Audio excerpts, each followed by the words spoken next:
Hello, everybody. Welcome to Alien Addict. And what I just said was barely a sentence. I would like you to do the subscribe thing. I'd like you to go and buy t-shirts.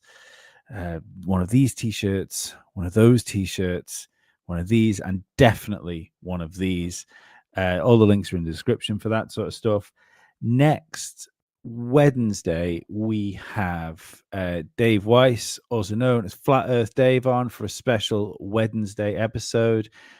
Ollie is over the moon as he is a rampant flat earther. He is not with us tonight as he is unfortunately getting bottom surgery done. I will bring the rest of the panel on. Terrestrial Material, Cosmic Twilight, how are we doing? What's up, man? Doing good. Happy Saturday. I feel sorry for Ollie if he's going through that bottom surgery too. Well, it's what he's always wanted. There's big changes coming to Alien Addict, and they revolve around Ollie's gender. So I was thinking tonight, because Ollie's asked me to actually asked me to stand in and do last night, which is what this should have happened last night, but I had stuff to do, and I wanted to, well, first of all, ask you guys how you got into this sort of stuff in the first place. Go ahead, Nick. Either or. Well, yeah. I got to thank my parents for that, really. I mean, it's all down to my mum, really, who started showing me videos on 9/11 and the inconsistencies of that. And I'm going, yeah, that is weird, isn't it? And then once you start going into conspiracy, you go down that rabbit hole. And bear in mind, this was like 2007, 2008, and YouTube was a lot freer back then and a lot more content. And you can just get sucked down that rabbit hole. And that's where it all started. I have to admit, my parents are both conspiracy theorists, and aliens and UFOs, the paranormal, that's always been in my family unit since I was a kid. So we've always had like Arthur C. Clarke, the X-Files, Strange But True, stuff like that. That was quite prevalent in my growing up. So yeah, thanks, Mum, who's made me into or molded me into the person I am today. Thank you. Yeah, I mean, I some nights I couldn't sleep, right? When I was, 6, 7 years old. And I would always run to my dad's room, and he'd always be listening to some late night radio. My dad was a big talk radio guy. I mean, that was his thing. And sometimes 2, 3 in the morning, I'd get in there and Art Bell would be on. My dad loved Coast to Coast AM, dude. So, I mean, I grew up listening to all that stuff, the Halloween episodes, the ghost stories. It didn't really usually help me sleep, because some of it was scary. Right. But, yeah, I mean, that was the big start. I mean, my brother was always really big into UFOs too. He loved the X-Files. So that was always coming on every week. We were watching stuff like that. And then over the time, I mean, Greer comes around, Secure Team 10 stuff, Third Phase of Moon. You kind of get into the YouTube area and realm and everything. You get all that going, and it just kind of just snowballs from there, dude. And the topic has always been here. But I mean, in 2016, I had my own sighting. And that kind of was the moment to where something's going on in my head. No matter what anyone says, I'll never not believe something's going on. But what that is, I don't know. It's up to you, I don't think I've ever been on a show and you've talked about your sighting. What was it? I did on maybe the second time I ever came on, first or second time I came on. Yeah. I'll do like a little Cliff Note version of it. But in 2016, I actually just told the story today, which is pretty interesting enough. But in 2016, Pokemon Go was like all the rage at the time. And me and my wife played it, of course. And we were at this baseball diamond that's out by our place, and we were kind of walking around it. It was probably 4 or 5 o'clock in the afternoon. And I was obviously had my head down all day. I mean, that's the game. I mean, everybody was outside, Lee. Everybody. There was floods of people. But around this baseball diamond, it was a little bit more chill because it was in kind of a park. And I'm walking around maybe 3/4 around, and I'm staring down, and in my head, I didn't hear a voice, nothing like that, but something was like, look up. And so I did, and I looked up, and straight across from me, just maybe 200 feet. And then maybe, I don't know, I'm terrible with like height in the sky, but very low, like around where like the low clouds can be. You've seen clouds that are really low when there's just like a few of them. Yeah. I don't know how, maybe that's 10 or 12,000 feet, maybe. I see this bright orbly. It's bright, dude. It looks like almost like a mini little sun, and it's really, really bright. And then it dims down and it goes almost to where it's dark, but you still can't see what it is. You still, because I kept looking, I'm like, okay, when it goes down, I'm going to see a shape. What is it? And then you couldn't tell, still kind of blurry. And then it goes way back up again. And my wife is ahead of me and she's walking just a little bit of ways ahead, trying to catch Pokemon. Obviously, it was a little over further. And I said, look up. And so she looks at it and sees it too. And then there's these people that are on this volleyball court that are, I don't know, 25, 30 feet in front of us. And my first instinct when I looked back down was I wanted to yell at them and go, dude, everybody, look, what the hell is this? And my wife turns to me and she goes, don't say anything. Because she's like, they're going to think you're crazy. If this ends up being a drone or something obvious, you're going to look like a madman. And so I was like, I didn't say anything, but I kept walking forward. And I kept looking and I kept looking. And it went really low and went again. And then I noticed behind it, coming along the way, was a second one doing the same damn thing, dude. And it would go down and go way back up in the light. And they kept moving across the sky, man. And there was like not really a lot of clouds. I mean, there were like a couple of those little wispy formations. You see them, that just kind of hang there.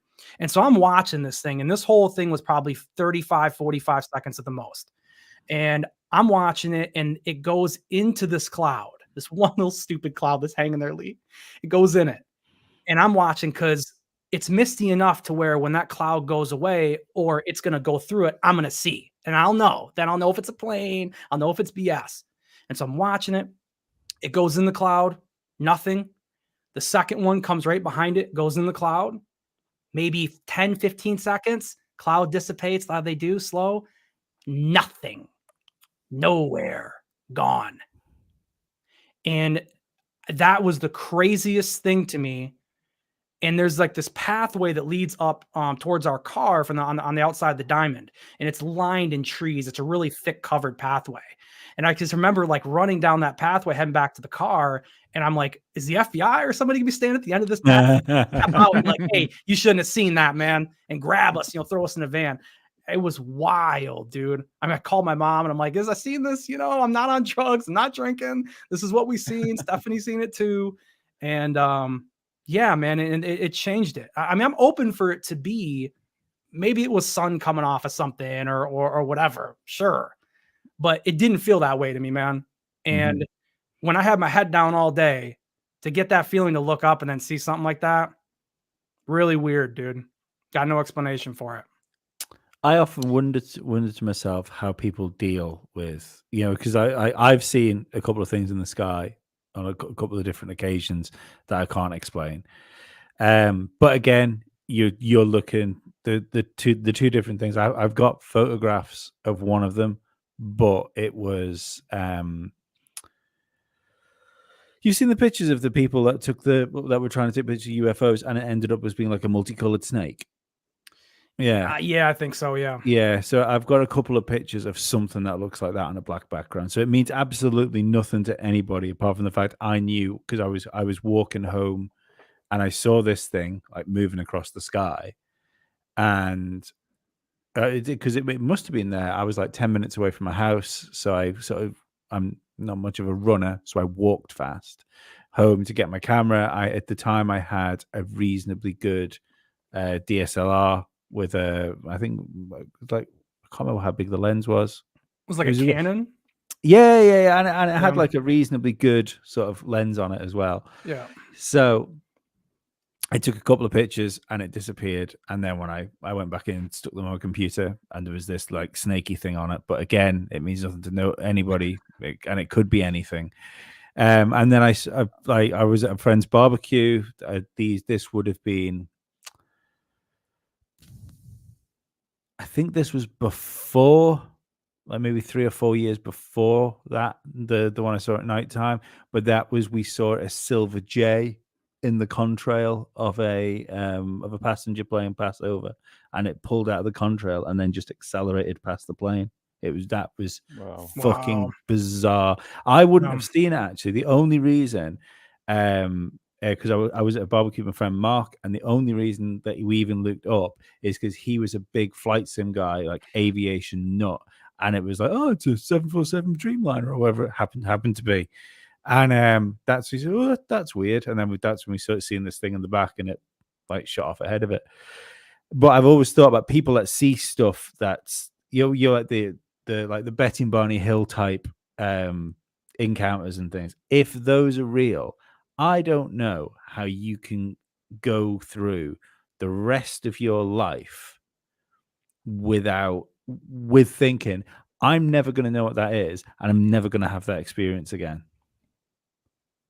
Yeah, I mean, obviously I wasn't abducted or anything like that. So, I mean, I think even their case is probably a little bit more, but I mean, I think I know, right? I mean, is it possible that it was some government tech that they were flying around testing? I mean, there's a lot of places around Michigan, dude. There's a lot of bases around here. There's a lot of stories in Michigan, in the US about, places that we have that they could be testing stuff or sightings. The one thing that's weird to me about the Lee is that when Pokemon Go was going on, like I mentioned, there was a lot of people out. Way more than there has been in a very, very long time. And I wondered, were they looking around at what the hell are these people out for?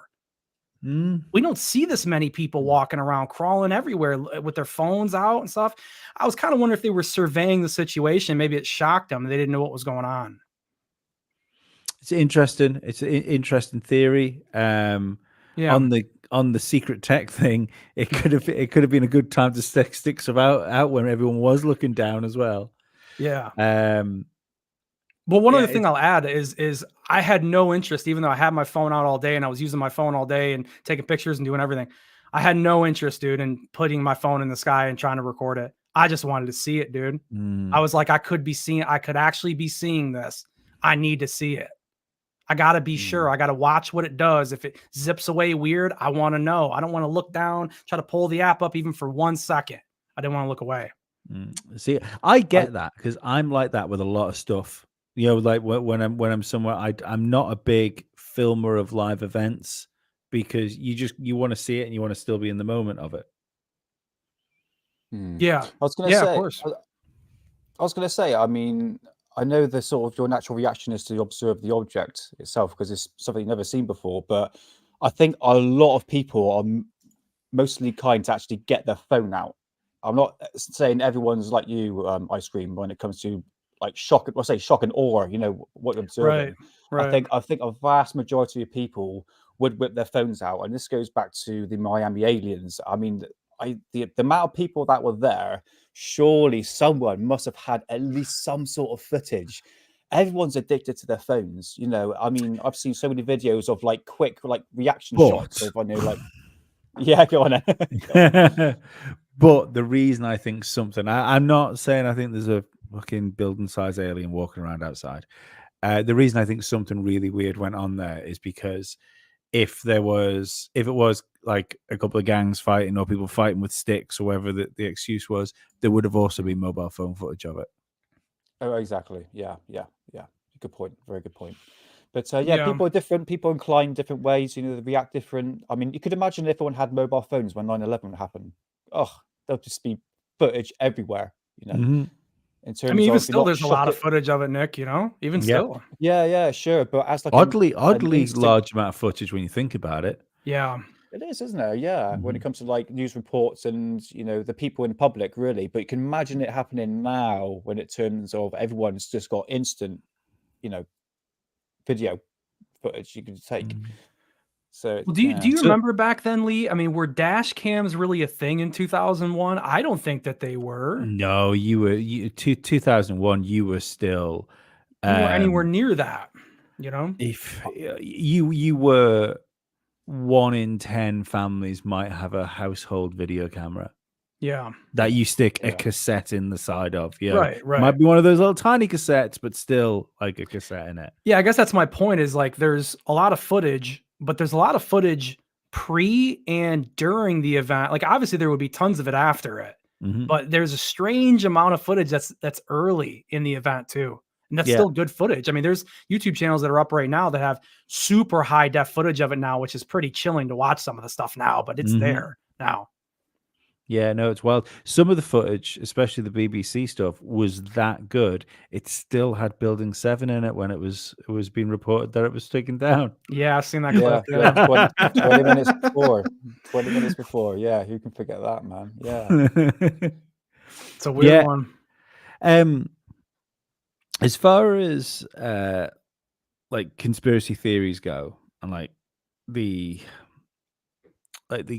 YouTube / social media community of it, do you think it's changed at all in the last few? We'll say months. I'll say years, but really, I mean recent history. Yeah, go ahead, Nick, if you want. Oh no, go ahead. Sorry, I was typing. Oh, okay. Sorry. Yeah.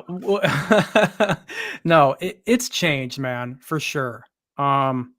I think a lot of it the last few months, though, Lee, is there's been so much hype for the government to finally probably going to tell us. And there's been like, that's been building, right, for 6 or 7 years now, ever since, in my opinion, even before the New York Times article. I mean, TTSA was prior to that, and Tom DeLonge was really making a lot of noise back then. I mean, I remember reading the books. I nearly stuck money in it. I nearly stuck money into TTSA. Yeah. Right, but there was like, it feels like to me there has been a long buildup, man. And what happened with Arrow just took the air out of the balloon for a lot of people, and it's kind of went silent. And Grush hasn't brought any evidence forward that's firsthand, and none of these other 40 whistleblowers are coming out. And so I think you have a lot of people that are just really upset that they're let down, and they're lashing out. And then you have, you know, other people who are maybe were a bit more involved with certain people in the community, and they feel maybe a bit more betrayed, and they're kind of upset. And so there's just a lot of hard feelings in the last 2 months. They're just kind of culminating until this point. And Keemstar is, you know, coming in here, and he's highlighted a lot of it. I don't think it's been in a sense for bad. I think it's weirdly enough, I think it's a good sense for good. I mean, I see more people talking on Twitter now than ever have before, where people are in spaces more than and feeling comfortable talking than ever have before. So I can't go against any extra conversation, you know?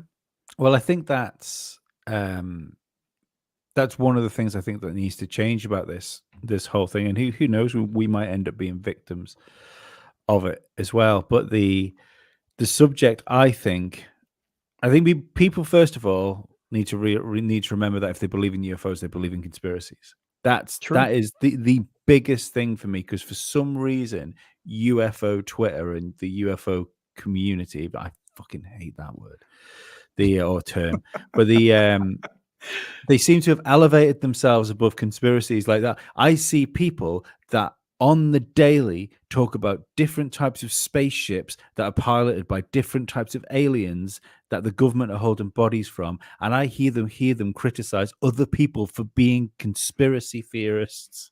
That's retarded in the highest fucking order. But I think it kind of needs to move this way, because what we've had at the minute, we've had like some mainstream media push for this thing. But if we're perfectly honest, the mainstream media isn't really the mainstream media anymore. Joe Rogan's the mainstream media. You know, True. Tim Pool's the mainstream media. So the fact it's on those is a much bigger thing. And I think it kind of needs to get dragged out of the like the basement, like solo people with, you know, with like weird haircuts and don't know, badly fitting hoodies, and and given like pushed forward into like the influencer realm. And I think that's what I wish I'd been on the show last Sunday when Keemstar was on, because I'd really have liked to have run that past him, because let's not forget, apparently there's still that story that's unresolved about Logan Paul going to see that guy that supposedly had that video footage that he took the secret recording of. I've heard Chuck something. I can't remember his name off the top of my head. Chuck. Yeah, I've heard yeah. that's going to be a Netflix show. Makes sense. Which wouldn't surprise me. Yeah, makes sense. But it's definitely changed. I think that push it. Sorry, go on, Nick. That was my fault. No, go ahead, Lee. Go ahead. I was just going to say, I think that would push it through to more people if you have people that are that you. The thing about influencers is, regardless of how irritating the term is, they are people that are famous for literally having opinions and views. So if you get those people talking about this stuff, more people are going to take notice of it. Yeah. Yeah, I mean, I just think to get real mainstream push though, Lee, we're at the point now where we've seen a lot of people come through though. I mean, we've seen the New York Times article, we've seen these hearings to get the main public. I say that 3 times on purpose. You gotta have some more actual evidence come out, something people can hang their hat on, you know? Yeah. I think that's what everyone's really waiting for at this point. I mean, look, I like talking about UFO stuff like anybody else, but I mean, there are days where I'm like, enough of these stories, man. Like, can we go ahead and get the emails already and see who's lying, Grush or Kirkpatrick? Can we move on with like some actual facts at some point? We need more than that. Like the Super Bowl commercials are interesting. I personally thought that they add stigma to the topic because then you're the guy that thinks the thing in the Mountain Dew commercial is real.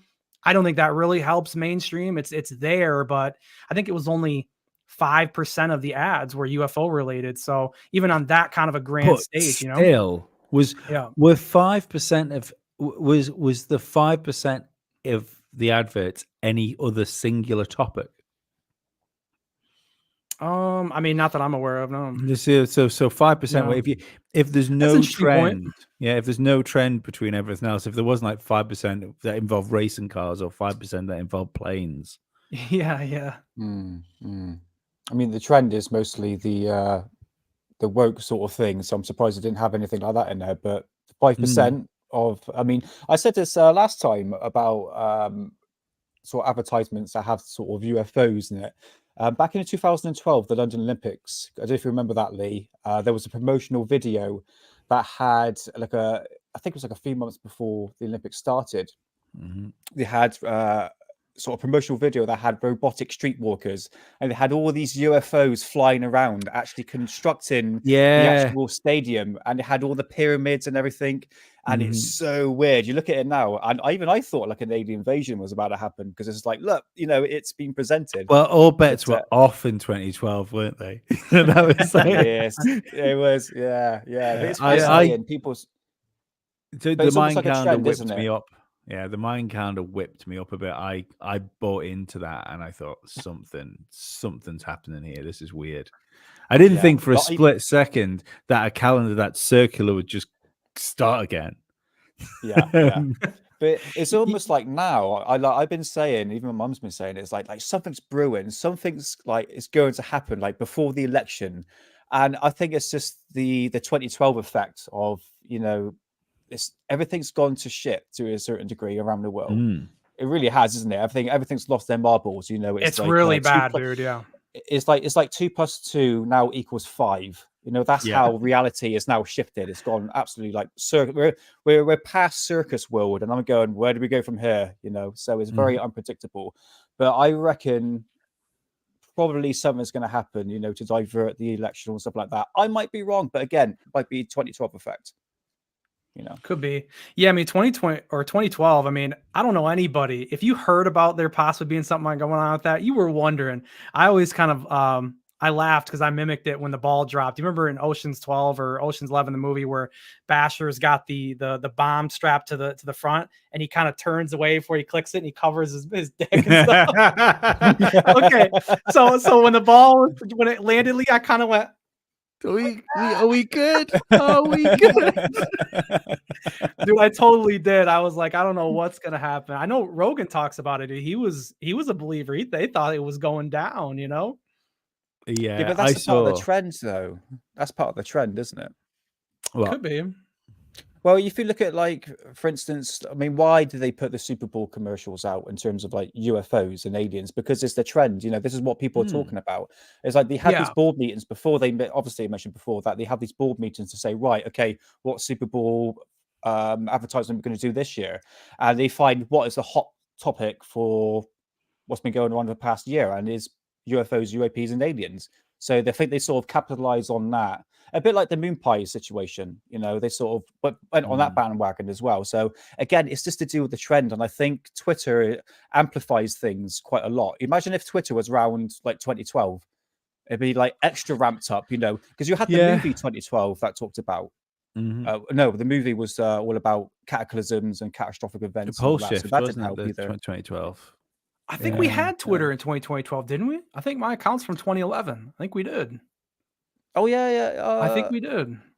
Was it 2009? I mean, that's I think, probably where is what I it had heard started. it. Yeah, I think so. Yeah. It's around that, because I think the only reason I know this is because I was showing I can't use the words, can I? Because it's YouTube, but like there's a like a disturbing uptick in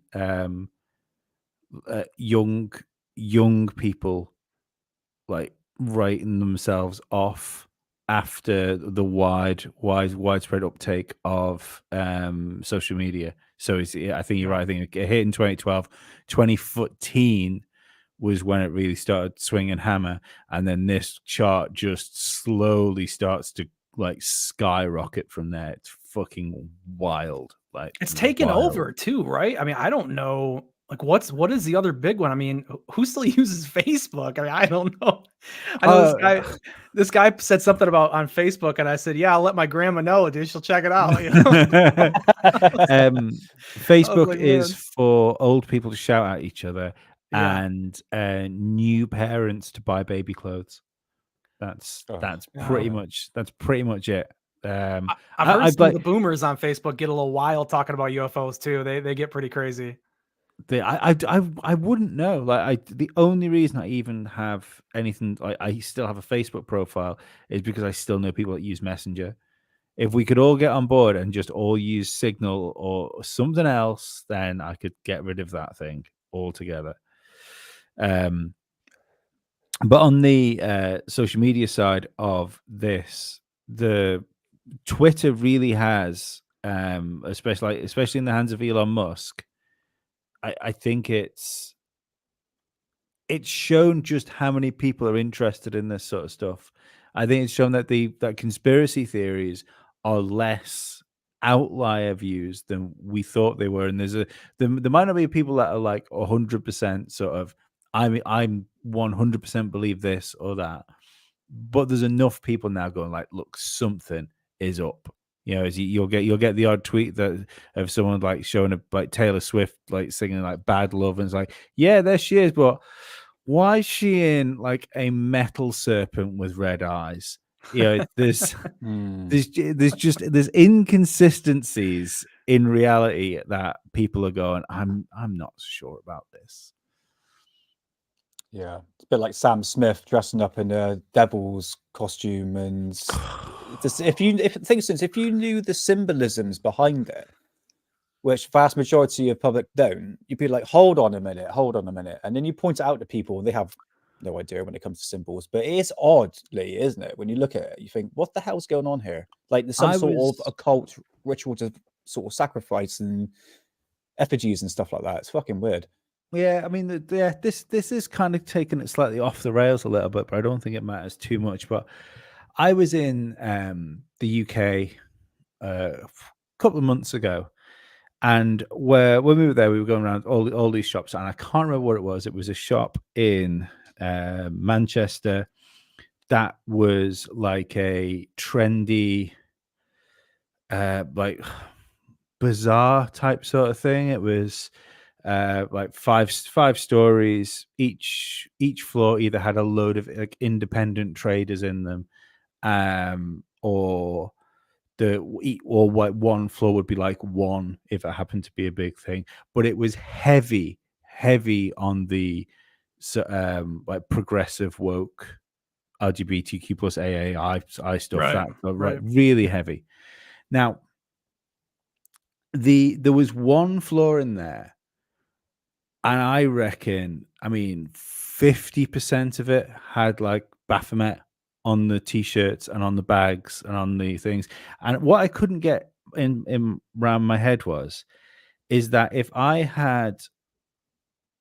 I'd connected in 2001 devil worship with somebody's sexuality, I'd have rightly been called out as being a bit of a weird fucking like religious nut job that isn't happy with people living how they want to. But now it's fucking openly there. Like that, this theme, I don't really know what's going on. I don't understand what's changed. But I think this goes back to what we were saying before about how everyone just seems to have lost their mind to a certain extent. Yeah. It's where do you guys think it all started from? I know we talked a little bit about it before the stream, but it must be a point of where people has literally gone absolutely balmy, lost a touch of reality, just the basic common things of life, it's just like male, female, but now there's like 150 now. It's just like what's going on here then? There must be a point in history. And what do you guys think on that? What's the timeline, do you reckon? I mean, I noticed more people talking about conspiracies. I think mostly when Trump got in, right? I mean, there was a lot of the Q stuff that was going on with that. That was when I started to really hear the mainstream get that. And then obviously recently with Epstein there, if we can say his name. Yeah, he's okay Voldemort now. on here now. He's Voldemort.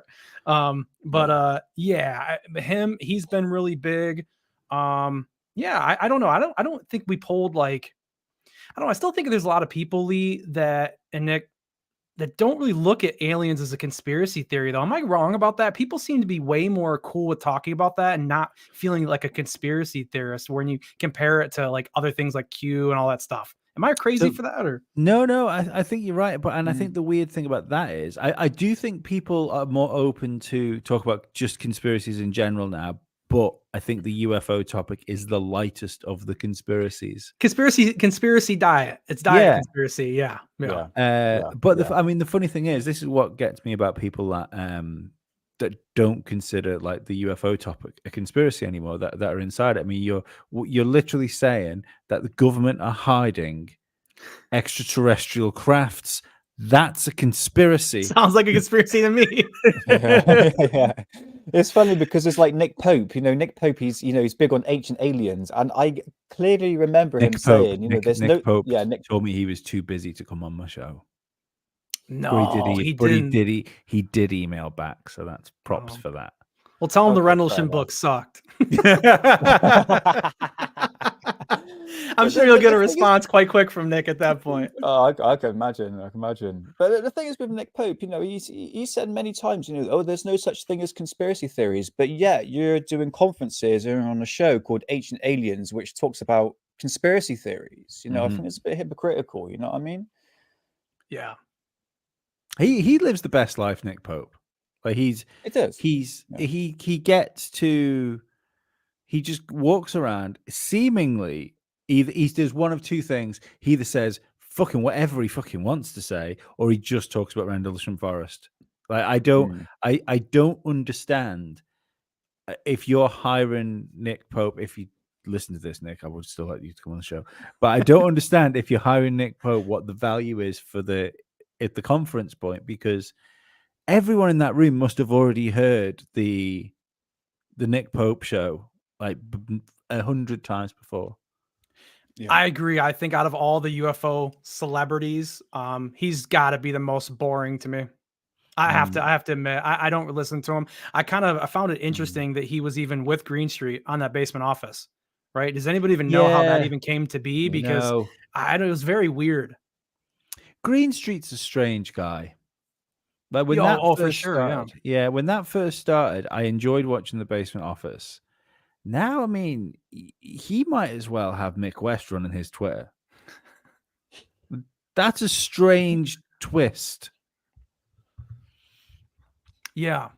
Well, I mean, I like a lot of the work that he's done. I think that he's dragged a lot of really good information about OSAP and ATIP and really what went on with a lot of Skinwalker Ranch. I do appreciate that stuff. I do get a sense of, and I talked about this last Sunday, is he's in a position where it's kind of like a lack of content. Like the way he went to Anna Paula Luna and just posted the picture of her in the bikini and was like, she thinks there's UFOs. It's like, come on, like I get what you're doing, but let's try to get this not like personal, like actual attacks. Like that. I think that's the problem. Do you think you've just hit the nail on the head there of what the problem is with the subject now in general? Oh, the black pilling? Yeah. The lack of like credible information. So what you have now, you've got this situation because I'm more than happy to sit on sit on a show and go woo as fuck. I mean, I 90% of the times I don't think these things are in real craft. I think they're demons.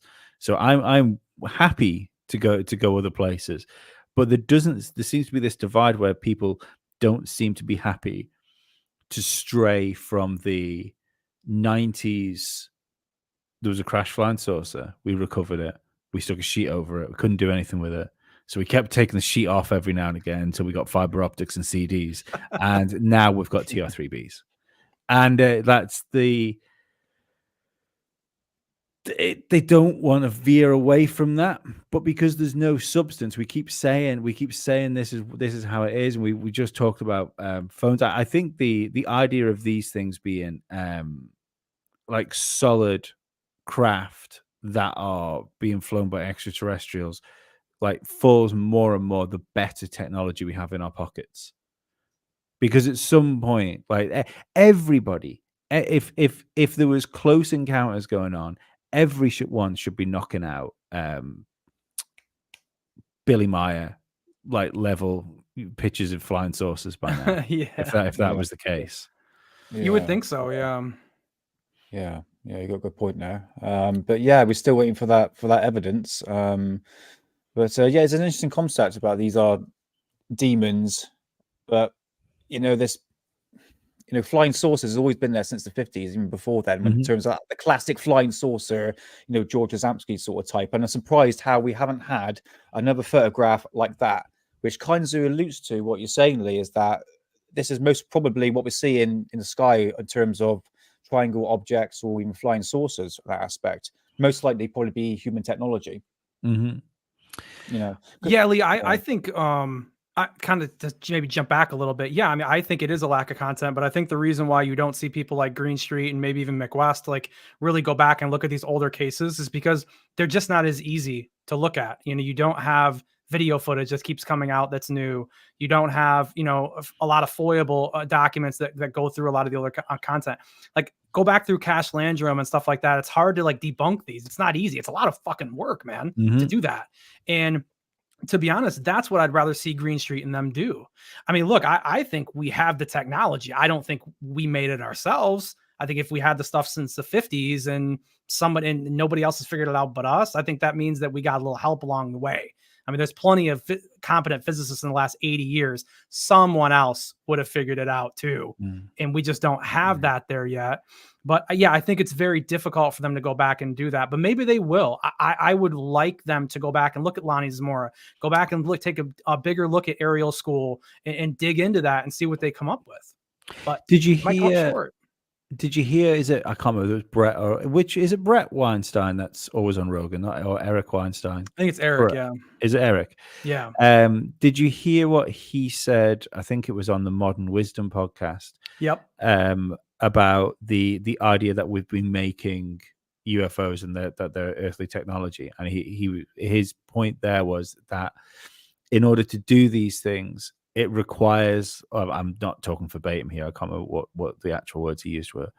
It requires such an advanced level of physics that it would require a breakaway civilization because they're playing to a different rule book to everybody else. So it's from, and at that point you've got to think, well, that's why we're where we are, and this stuff is going around because it means that our smartest minds now that have been to university, that have studied for years, were studying out of date like information.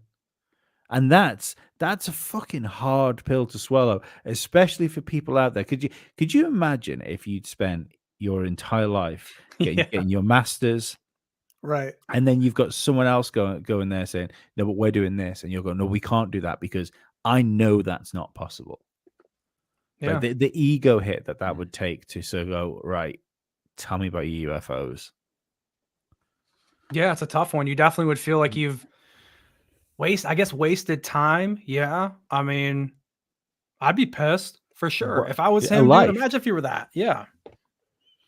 But there's a lot of ego. There's a lot of ego in that community. I mean, you've seen on that same podcast, he was kind of making fun of Grush for having a bachelor's in physics. A lot of these PhD guys do that. I can't remember the other guy's name that was on Rogan too, the other big guy with Avi Loeb, but he kind of said the same thing. Well, he's a BA, and I know that pissed Jeremy Reese off. You know what I mean? It really pissed him off. And look, I understand that'd be I'd be insulted, dude. But yeah, you're definitely right. There is a lot of ego. It would be a hit. Sorry to divert the topic a little bit, but when you think about like flying saucers and stuff like that, do you think they can actually produce a contrail, or have you ever seen a photograph of a flying saucer producing a contrail at all? Well, there was the thing, wasn't there, in the the early like gangster days of YouTube, where you had the supposed it was when the TR3B was kind of like, was it the Aurora? It was supposed to be the Aurora project. Aurora, yeah. And there was rumors that this thing was like a nuclear propulsion vehicle, and there was loads of pictures of these like smoke ring style contrails. I don't know where the smoke ring contrails went to. They just went completely out of fashion. That's the only thing I can think of. Okay. Well, I've got a photograph here from the 1950s, and it shows a flying saucer, but it produces a contrail, and this is from the 50s. But these are like classic flying saucers, you know, the sort of Billy Meyer style. Yeah, but that is the only one I know of that produces a contrail, and I've never seen anything like that. That's because they ran diesel back then. They probably did, didn't they? Yeah, diesel engine technology from the Nazis. So yeah, I just thought I'd just show you that, because I never seen, you know, these classic flying saucers, you know, the Billy Meyer sort of style, producing any sort of contrail propulsion systems as such. But no, I remember seeing that documentary. It's by Nick Cook, who's written a book called Hunt for Zero Point, which talks about the Bell project of what the Nazis were doing, the deglocker. But he did show a photograph of a contrail that went from Area 51 somewhere else, and it has, like you said, the smoke ring propulsion systems. And apparently someone can track the speed, and it was going over like 20,000 miles an hour, something absolutely ridiculous like that. So I wouldn't be surprised. The idea of those was supposed to be that it essentially propelled itself by having short burst nuclear explosions, didn't it? So that was what the rings were. What my problem with the idea that we're reverse engineering this stuff, and again, my problem doesn't matter if we're talking if we're talking breakaway civilization, my problem doesn't matter at all.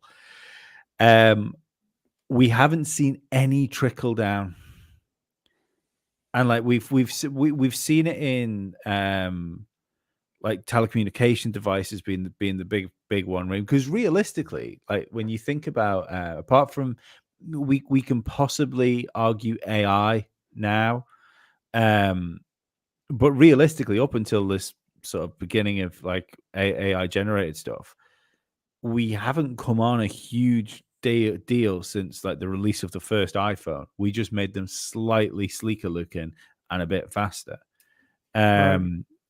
Everything else has kind of been like the same thing again. I think if we had like secret space programs, and you're talking like faster than like travel, it's depending on which videos you believe, we're disappearing passenger planes, but we haven't even got a hoverboard yet. You know, at some point, I feel this stuff would have made its way into the consumer market. Yeah, you would think so, man. I don't know how much you could let out. I mean, it's almost like that Pandora's box thing where, I mean, anti-gravity, dude. I mean, there's so much potential for weaponizing that, dude. It's insane. Maybe they're holding that as an ace for a long time. I mean, I think the Tic Tac is ours.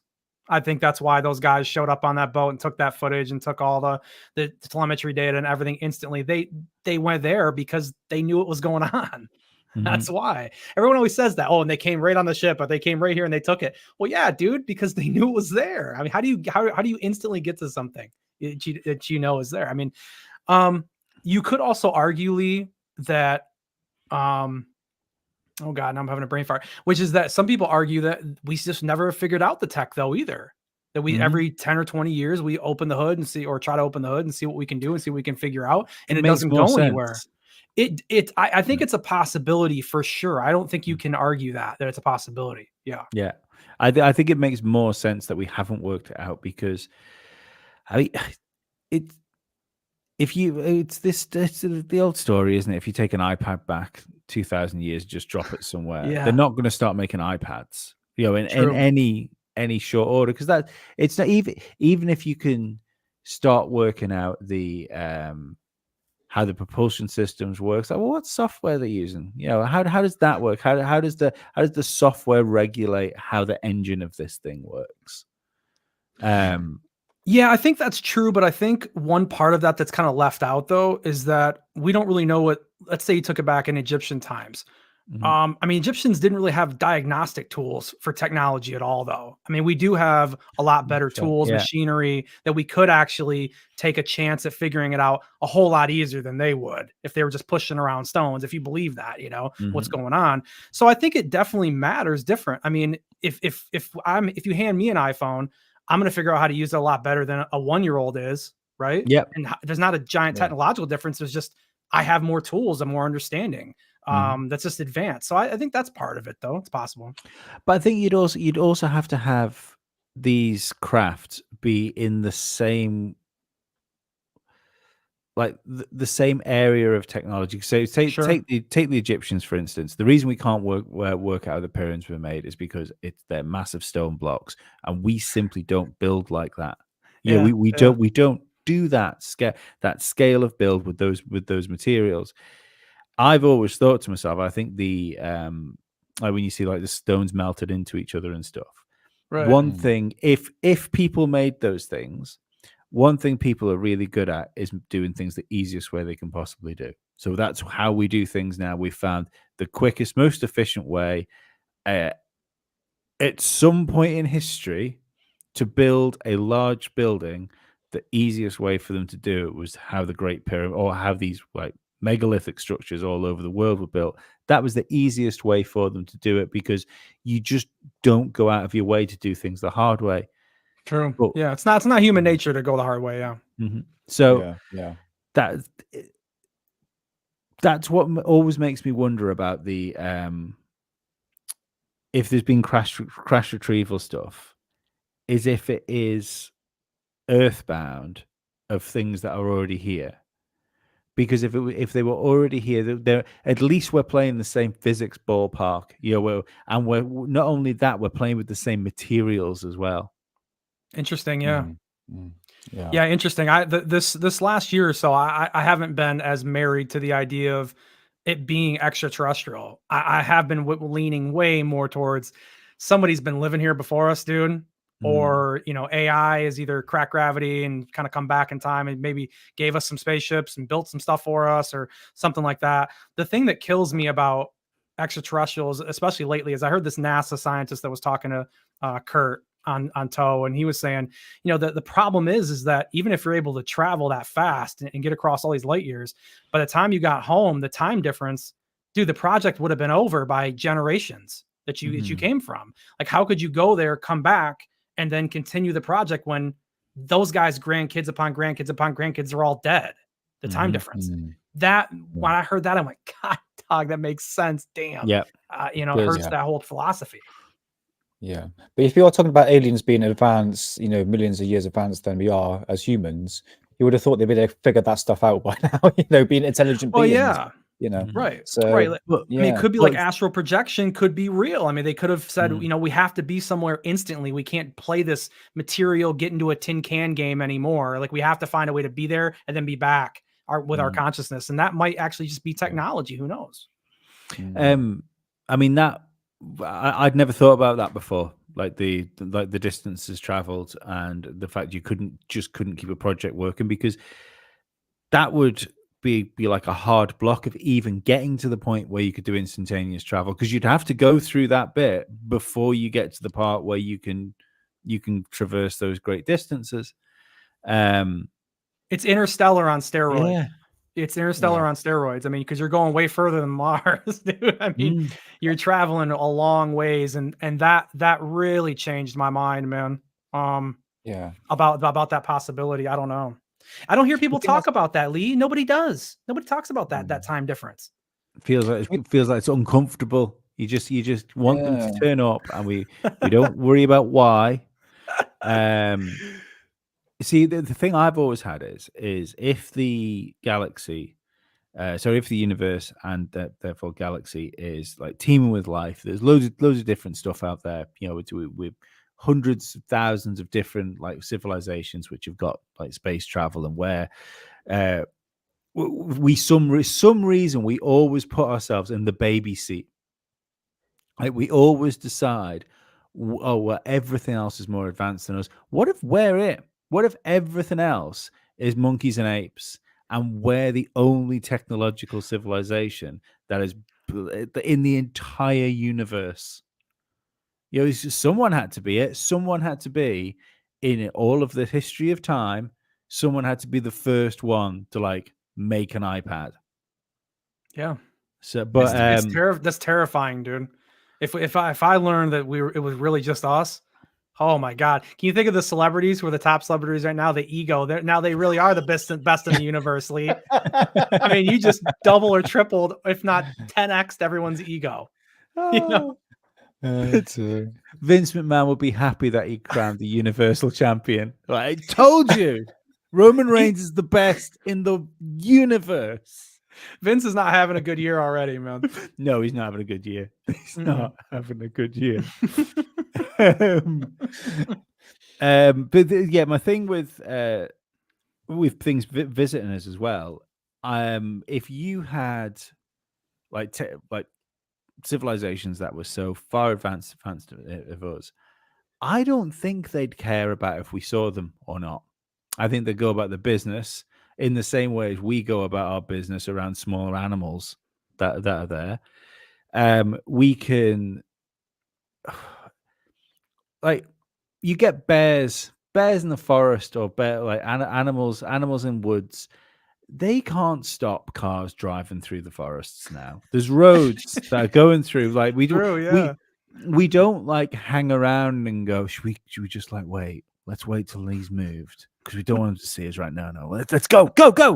Yeah, we wouldn't care, and I can't help think if aliens were a real thing, we'd know this. We'd know what they are, just like we know what other animals are, because they'd have just be coming in and out for our entire lifetime and our parents' lifetime and their parents for millennia. It depends, though, in my opinion. I mean, it depends on whether or not we're the first civilization that they've come across. I mean, if they were able to really get moving around, maybe the first 2 or 3 planets, they did just kind of show up and it was a mess, dude. It was bad. You know, and then until they finally got to us, I mean, this is always kind of my joke when people say, why don't they land in the White House lawn? I said, because they probably did that on Planet 54. It was terrible. You know, they're not going to do it again. Right. So, I mean, that was a mistake. Yeah. People did freak out, and, you know, people shot, you know, arrows at them or whatever they had. I mean, kind of like Sentinel Island situation. I mean, we don't just drive around there, right? I mean, there's reasons, but we only knew that because some people went there and got killed. And so I think it just depends on how unique you think we might be if there were travelers that could get around at that point. Yeah, I mean, we like kind of to your point about the bears. I mean, we don't really go into that because we already know what the bears think. You know, we had to go by it once already, you know, to be able to figure it out. Yeah, I don't know. I struggle these days. I really do struggle to think about to believe the traveler, you know, the traveling species. And I think it's more because more and more it does seem it seems to be to me anyway that we know more as a species, you know, be it like Vatican libraries or what military intelligence know, that sort of stuff. And there seems to be stuff that's kept from us. And I heard an interesting thing. It's on the next Saturday, the Investigating Earth podcast. He's coming on the show, and I heard them talk the other day about how did they frame it? Oh God, I wish I'd thought about this before I brought it up. It's completely escaped my head. I hate when that happens. Yeah, it's completely gone. It'll come back to me. Someone else say something. So disclosure, huh? What's going on with that? Yeah. But I mean, what is it just like, what's the main thing for you, Lee, that kind of, I guess, makes it difficult to believe that there could be a civilization that gets here? I mean, is it just the distance? I mean, if you don't mind breaking that down a little bit further. I mean, is that recent to you, or when did that kind of change? I think it's the distance. I think it's the lack of evidence of that it's actually happening. Like I've always said that when I first met Ollie, it was 2017. I was doing my own podcast, and I needed somebody to come on and tell me what was going on with this New York Times article. That was the whole plan. The UFO Jesus didn't get back to me. Ollie did. That's how we became friends. Wow, that's quite the fork in the road, Lee. Yeah, man, that is interesting right there. Yeah. So like he came on my show. That was good. He asked me to come on Alien Addict. That was good fun. Then he started asking me to come on when it was him and Rich on Friday nights and stuff. And I started going on there. And I remember as Richard drift in, and then like the Cousins brothers were in, and the other satellite people I can't really remember, and Cambion and stuff. I always thought one of them would have a picture I'd never seen before, and nobody had a picture I'd never seen before. And I thought, hang on a fucking second. I'm not really interested in this. I'm interested in Satanists and like the what you would now call like the deep state, which didn't have a name back then. And I was more watching like David Icke stuff about the Freemasons and things, and there was no new videos or photographs. And I remember thinking to myself, I think I've joked with Ollie, I was like, what have you guys been doing? You know, like and I think that's it. It's just the fact that there's a lack of tangible evidence that these things are extraterrestrial beings flying around in nuts and bolts craft. That doesn't mean I don't think there's strange stuff going on by any stretch of the imagination. You know, there's far too many people. Like the alien abductions is like something that really interests me. Not because I think people are being abducted by aliens, but something is happening to these people because there's too many reports of it. Yeah, I mean, when you say, you know, what have you guys been doing? It's like, do you understand now why Grush and the New York Times article was such a big deal, dude? It was such a big deal. Yeah. I mean, there was nothing new like that. I mean, this is kind of what, you know, George Knapp and a lot of these guys have kind of got in trouble with now, is I don't think they ever expected there to be a hearing like that ever.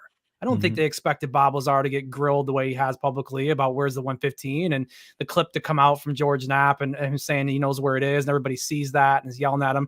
I don't think these guys ever thought that these kind of bluffs could possibly be called. So it's because it's been so long, dude. You're right. There hasn't been a lot going on, man. It was such a big deal. So imagine letting all that air out like recently. Bingo. That's how we're here, man. A lot of people are really hurt.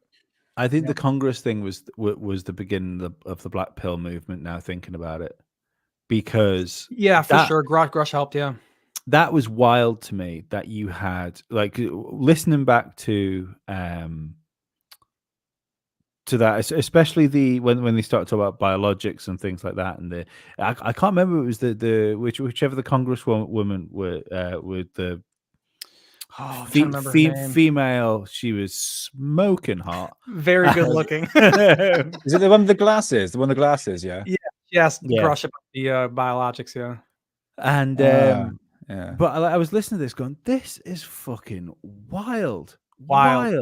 Yeah. And then I put YouTube on and I listened to Stephen Cambion, Rich, and a couple of other people tell me it was nonsense and tell me nothing happened. And I was like, hang on a fucking second here, lads.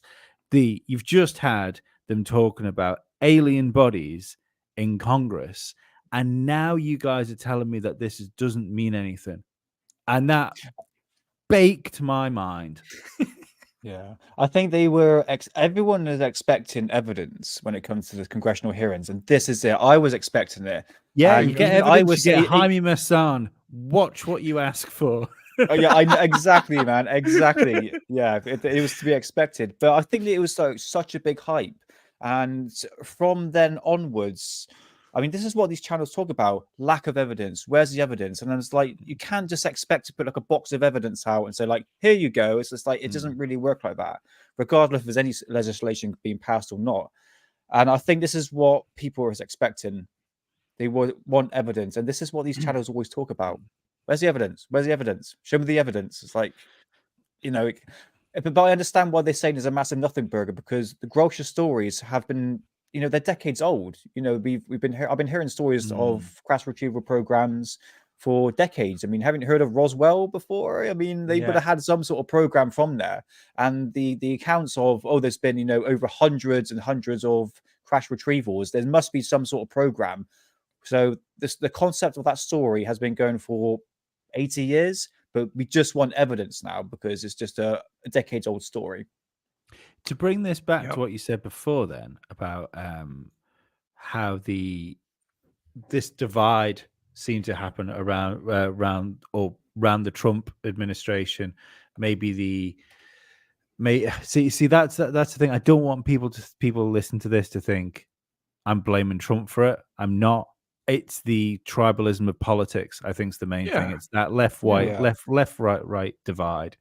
Dude, Trump was the most controversial president of all time. I mean, it's politician of all time. That too. Yeah, I mean, yeah.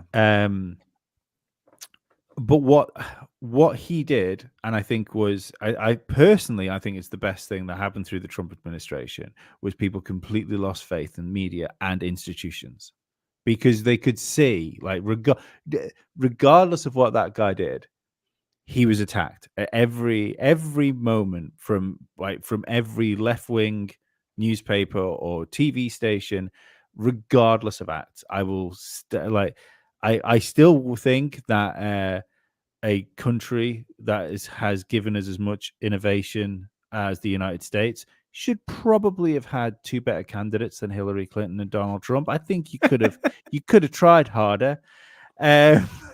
Oh, you think so? Yeah, just a little. I'd have probably even took The Rock back then. You might still get him. Careful. Say his name 3 times, okay? You never know.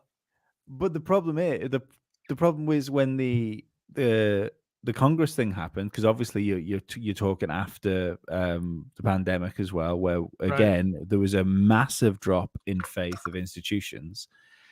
If that had happened in the 90s, when people trusted what was on the news and they trusted what their politicians were saying and they trusted the science, for better words, I think you get a different response. But I think that's why we get this like negative thing.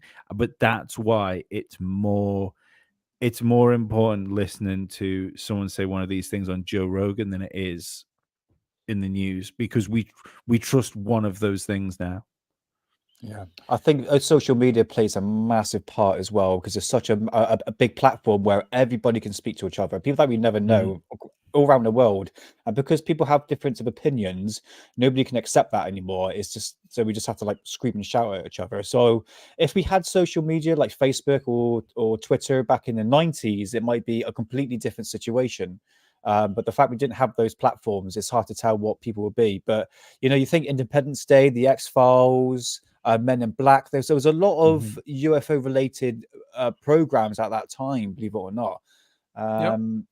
And even before then you had what's his bloody name? I forget his name. He was the president who was saying about an alien invasion, or what happened. Reagan. Reagan, he mentioned it several times. In fact, you know what happened if an alien threat came from out this world, we have to unite together. So that's that one world government sort of thing again.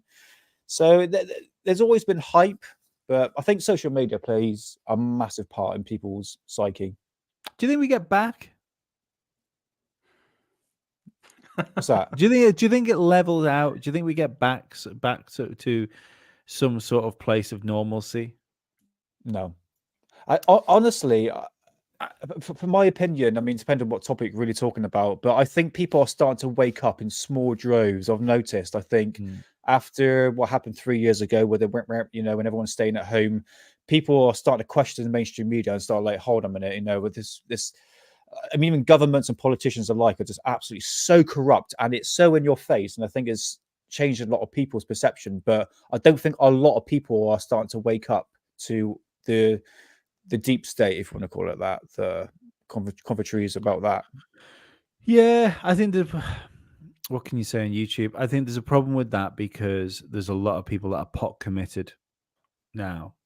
So there's a lot of people pot committed in normalcy because if you actually look at some of the stuff that's around, it's actually quite fucking scary. I mean, when you say get back, Leah, sorry to interrupt you, but like, what do you mean? Do you mean like in a sleep state, like most people were prior to no, seeing like what's going on with the media, or do you mean like a peaceful, how do you mean? A peaceful situation where we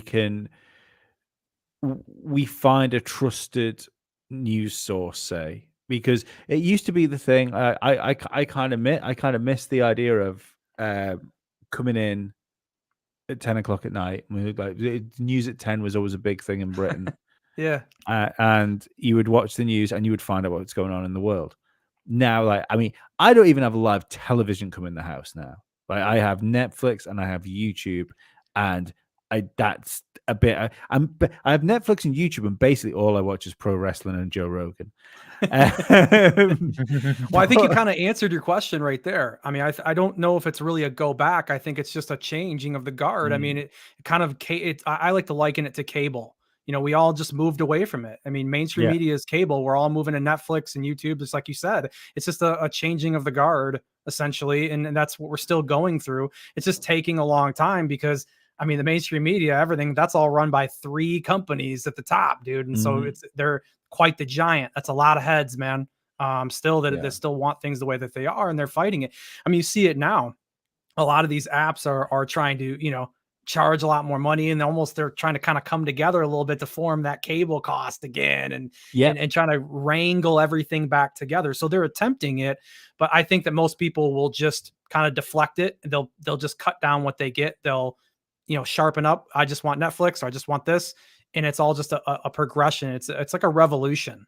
That guy that I interviewed, the singer of the classic crime that I liked, he just said we're going through a change, a revolution. That's why everything feels so crazy, because we're just in the middle of this and we're in a shaky ship going through the black hole. And when we pop out the other side, it'll go, everything goes silent and slows, and we'll be where we're going to be at.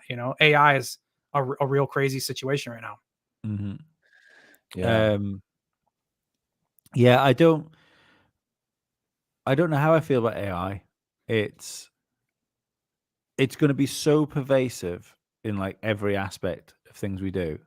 Like we use our AI for thumbnails, and like now and again, I probably should have done it for tonight because I already lost my stuff now and again. But like if we're doing an interview with someone and I don't know what that thing is, I get ChatGPT to write me notes up that I can skim through. Give me 50 talking points on like reptilians, and I goes, there you go, Lee. That's fine. But I worry with, as far as like the waking up of people, if we have to do less and people have to think less. Like I wonder whether we're sleepwalking into this drone state where we just, it's your decisions are already made for you, essentially. Like it's already do. My phone reminds me when it's bedtime because I like to do the sleep track thing, and now and again I've thought, fuck me, Lee, there's a robot in your pocket telling you it's time to go to bed. I think it's going to come to a point. It's going to come to a point where people are not going to critically think for themselves. They're going to rely on AI or some sort of technology to help them for them. And that's where it becomes dangerous, where the point where you're not using any brain cells at all. You're just relying on a computer. AI specifically. It's frightening, man. I mean, it's in the last 6 months of how AI's become, voice recognitions, the pictures, and now it's interfacing with our brain. I swear to God, my phone is actually reading my brain because I was thinking of a song, and it was kept, it was one of those songs that kept repeating in your head over and over again. Yeah. It came up on my fucking Spotify, and because it's got an AI generator, so it tells you or gives you songs that you think that you sort of like. For instance, I listen to a lot of rock and stuff like that, so I sort of divert to a bit of pop, and I just had that song on my head, and it actually came up on Spotify, played it. I was just like, how the hell? Coincidence, possibly, but it's weird, man. It's AI is going to take over the component of your brain. We talked about Elon Musk, and his Neuralink. It's inevitable, man. Shit. And kind of like we talked about earlier, guys. We were talking about the path of least resistance. That's kind of human nature. AI it's inevitable because of that. It's coming. It's going to be here. We're all going to, at some point, if they decide to do chips or decide to do like a Neuralink, and they'll make it safe. Boy, they'll make it safe. And you'll be able to, it'll be just real easy. Oh, in the brain? No. Don't worry about that. We'll get it right here in the arm. It's nothing. You ever had a tattoo? It's no big deal. Okay. It's coming 100%.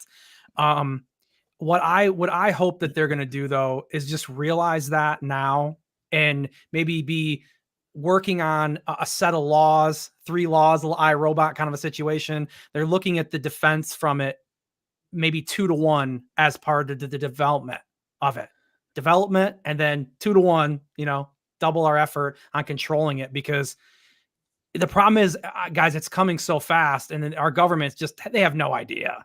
They're not ready. None of these people are ready for this. They can't have a confident conversation in it about what they should think. They're still looking around for the guy to tell them. And it's already, look at Sora, guys. The videos they're making are incredible. This is 2024. Where is 2030? Does it kill conspiracy? How do you have like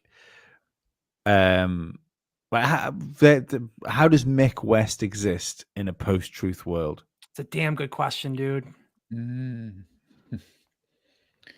Possibly. I mean, them going back to the moon, I don't mean a tangent, but them going back to the moon kind of kills the moon conspiracy. Because, I mean, if they go now, no one will care if they went or not in the 60s, right? So same kind of idea here. I mean, if we go, who believes that now, though? We didn't go to the moon, it's all AI.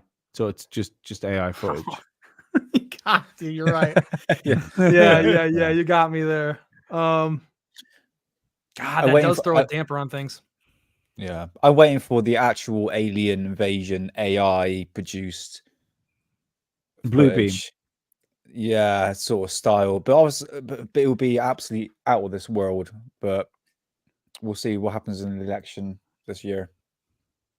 You never know. Look, I think it's at this point nothing would surprise me. Like nothing. I still believe that there is a reason for this UFO thing that's gone on. I mean, maybe it won't even be used, but it was something that came out of the blue. It was pushed far too heavy, like far, and realistically, you say, oh, it feels like it's been going on for a while, but from 2017 to now is not a long time. Not a long time to go from no aliens to aliens in the Congress. That's true. And I because that's the thing. Like you brought the Tic Tac up before. Like I started doubting Fravor a while ago. Really? Yeah, and maybe not even that he saw what he says he saw. Maybe he did see where he saw, but I think him coming out was so useful, and him doing like Rogan was so useful to this whole narrative that's been stirred up. And realistically, Tic Tacs, the only thing, like, he is the Tic Tac story. We've no photographs of Tic Tacs. We've no stories of people coming across them or like blueprints of them that have come out. It's all been there to make us kind of like, it's that whole thing, isn't it? I'm not saying it's aliens, but it's aliens. Well, I think Fravor, if you were going to spin up a story, I think some of the best lies are, they're built on a certain truth. Go ahead. Sorry, I was just saying thank you for the super chat. Go. Yeah, no, perfect. Yeah, I mean, I think the best lies are built on like a bed of truth somewhere. I mean, you have to have some kind of strong bedrock, or else the thing's not going to have any legs. You know, especially with the internet and people digging around. You know, I always talk about, it's kind of funny, you know, when Elizondo came out, and I know that Manny did the Who's Lou documentary. I still don't think he even expected anyone like Manny to be out there and put 6-8 months into a project and do a 4-hour documentary about him. I don't think they expected it. But there are people that are above him, very smart people. And I think this is the number one thing that the UFO community or any kind of conspiracy theory community. Yeah, I love that photo. I think the number one thing that we always leave out, Lee, is we forget how damn smart the government is, these agencies are, and just their almost unlimited resources. So you have to realize that when you start pushing it at an industry like this, the MIC, dude, you are coming in with half the blood in your body and maybe one limb you're leaping in the fight with.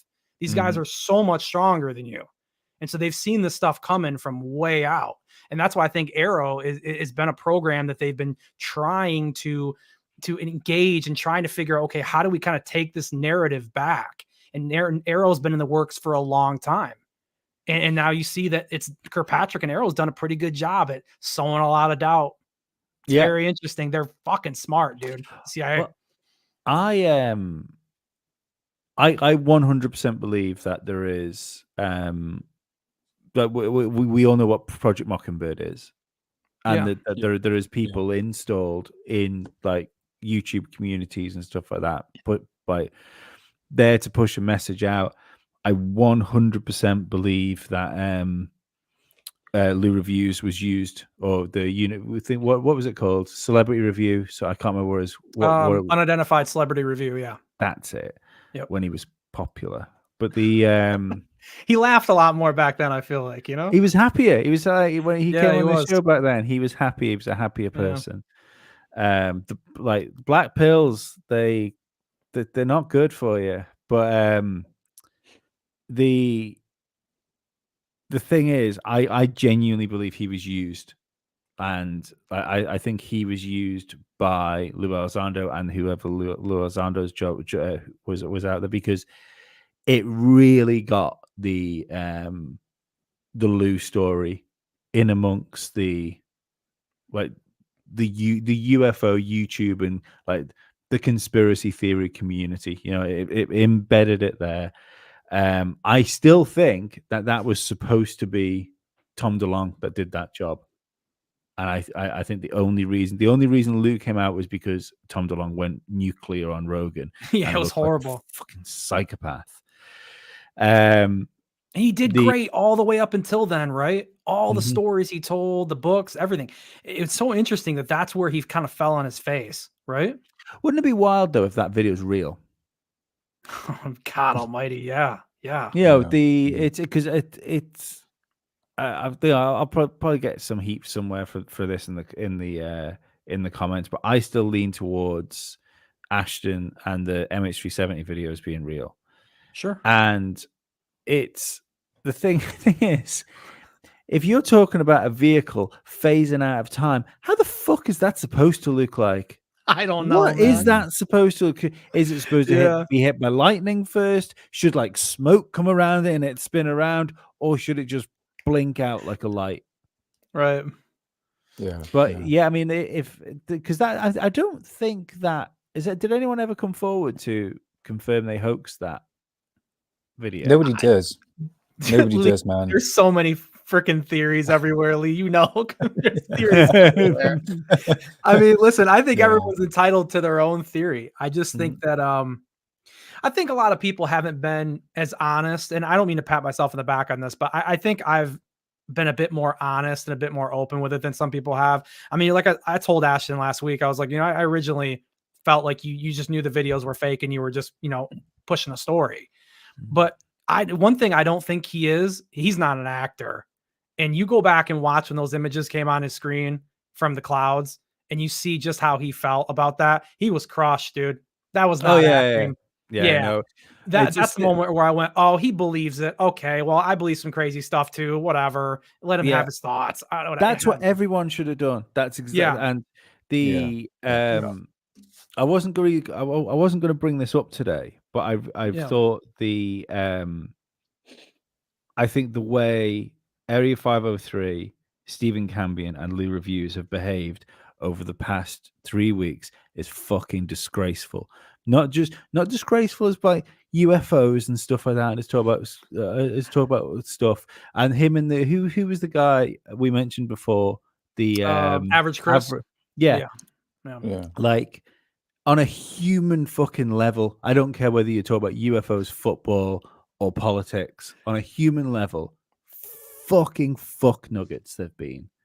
And I just don't get it. I don't get how people can't just let Ashton have his thing, and they're like, no, but he's confusing people and he's forming a cult. Fuck you.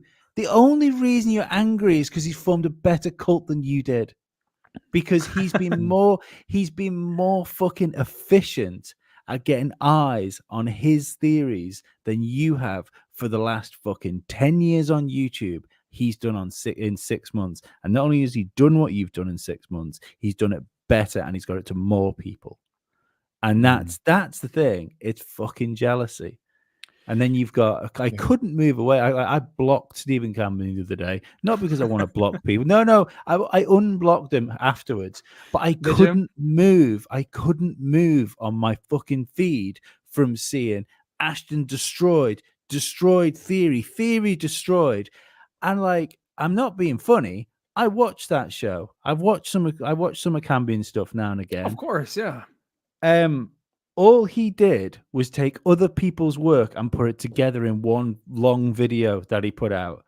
So he didn't destroy anything. At best, it's fucking plagiarism because it's just taking other people's shit.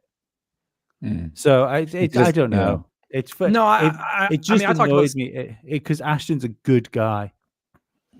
I mean, dude, look, I can't say anything bad. He's been nothing but nice to me in the conversations we've had. Look, for me, I judge the person how they treat me, dude. That's about it. I can't really do much more. Anything past that is just guessing, and I'm not gonna like shit on anybody based off of a guess. But yeah, I mean, I just thought it was really late, Lee. I just thought that like, and look, I know there was a lot of drama with the MH370 when it first came out, and a lot of people kind of avoided a lot of it. Rich kind of tricked me into asking, giving my opinion on it early on one of his panels. He kind of just threw the question out there, and I'm like, "Fuck, now I got to answer." But I mean, props to Rich for staying out of the fucking mud on this one. Yeah, for sure. Yeah, but I just think that it was just really late, man, and I don't really that was my whole thing. I mean, if they were worried about getting caught up in it and getting a lot of hate again and getting like a second round of like the Lou Elizondo treatment, I guess I get it if they're kind of have some trauma from that. But I almost find that hard to believe because when Ashton said he was retiring, that's when we brought every hammer down. Like we waited until the very end here, and that just seemed odd to me. I think it's because it's ending. I think the videos are fake, so I'm not telling them like, oh, you're wrong because the video. Like I understand what they're saying, but it's the vitriol is a.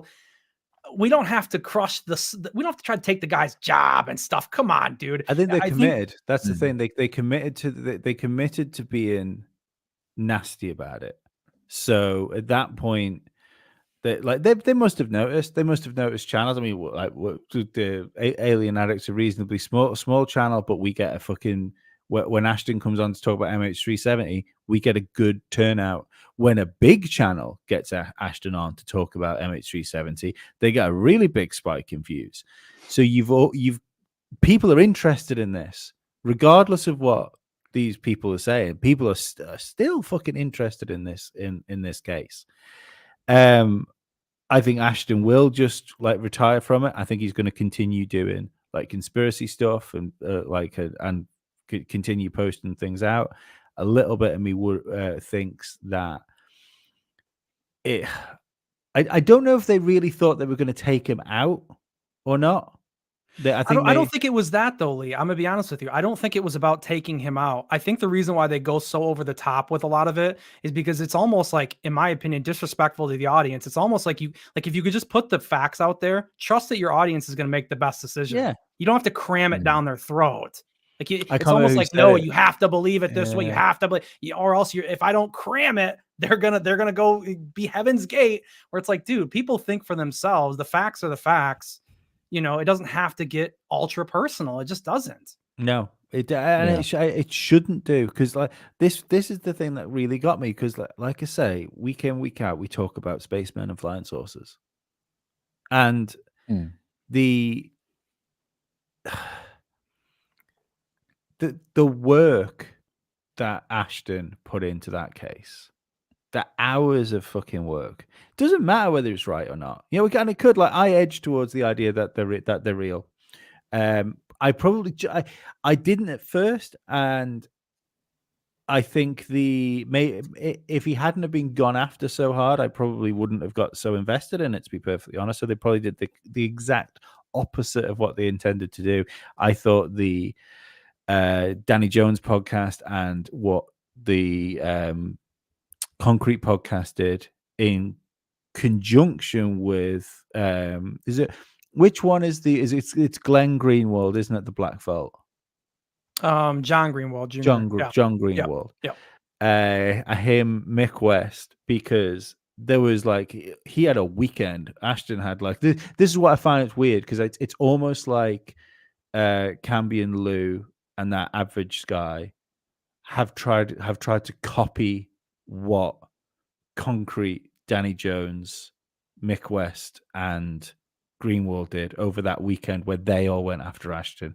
It's like they've tried to copy that again. I don't think they have. I don't think they've all been phoning each other up. I do believe the Concrete one. I think that was like an orchestrated event. I don't believe that's what's happening now, but it is weird how it's taken the same turn. Do you think that was, they did that on purpose, like that Lou and Cambion put those videos out about Ashton at more or less at the same time, same day?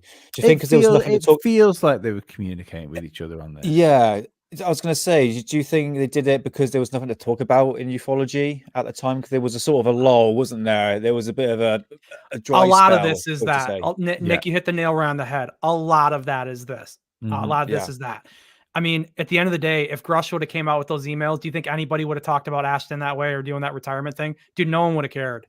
Like, I don't mean like nobody cares about him, whatever. You know what I'm saying? Like, it would not have been a story. They would have all talked about that. Dude, let's be real. Like, there is a lack of content right now. It's been going on for 2 months, at least.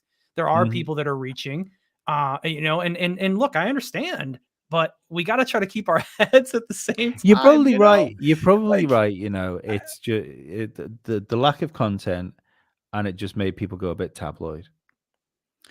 Yeah, and then, but here's the thing, though. A lot of it's persona too. I mean, Cambion and Lou, and look, I don't have anything. Definitely don't have anything bad to say about Lou reviews. I mean, the guy's only been nice to me in conversation, so it is what it is. But a lot of it, I think he now calls a I'm wank losing my train stain of the other thought. day. What's that? I think he calls a wank stain last Sunday. I'm sure. Yeah. No, I just think that now I lost. I was so damn good too. I thought it was good. Sorry. I was going somewhere. I was going to give him a little bit of room, I think. Well, you see, that's the thing. I must say, I don't dislike any of these people. I just think they've handled themselves badly. Yeah, That's no, all. I understand that. Yeah. Yeah. But you know how they're gonna take it. They're gonna Of course they're they will. talking Of course they shit. will. They hate us. Dude, whatever. I've been on Cambion's show 1,000 times. Dude, I've talked to Lou multiple times. There's literally nothing personal about it to him at all. And that's kind of what I'm hoping that they pick up on. Maybe if they ever do see me talking about this, is maybe try to follow that lead a little bit. Let's not get so personal with each other, man. You know, put the facts out there and let people make up their own mind. As well. Like, I kept seeing that video of that woman that went after Ashton's thing, and he turned around and he said, "Oh, I've just been getting a lot of messages from her. You know, if you want to, I will meet you. I will take you out on a date. We'll go and get some dinner or something." I saw that video so many times with people going, "Oh yeah, well, he's a misogynist." Going, "No, he was being funny," is what he was doing. If you didn't find it funny, that's fine, but he was being funny. I didn't see that stuff. Never seen it. But I think that's as soon as the like in this day and age, as soon as you start throwing out he's a racist and a misogynist, you've fucking lost that war. That's you've got nothing left to throw. But as soon as you show as soon as you say rhetoric stuff, I think you just lost your argument, to be honest with you. Just hurling insults, I think that's my own personal opinion on that one. Yeah, I don't know. Well, I'm sure, like you say, I'm sure this will be taken out out of like context. I don't know.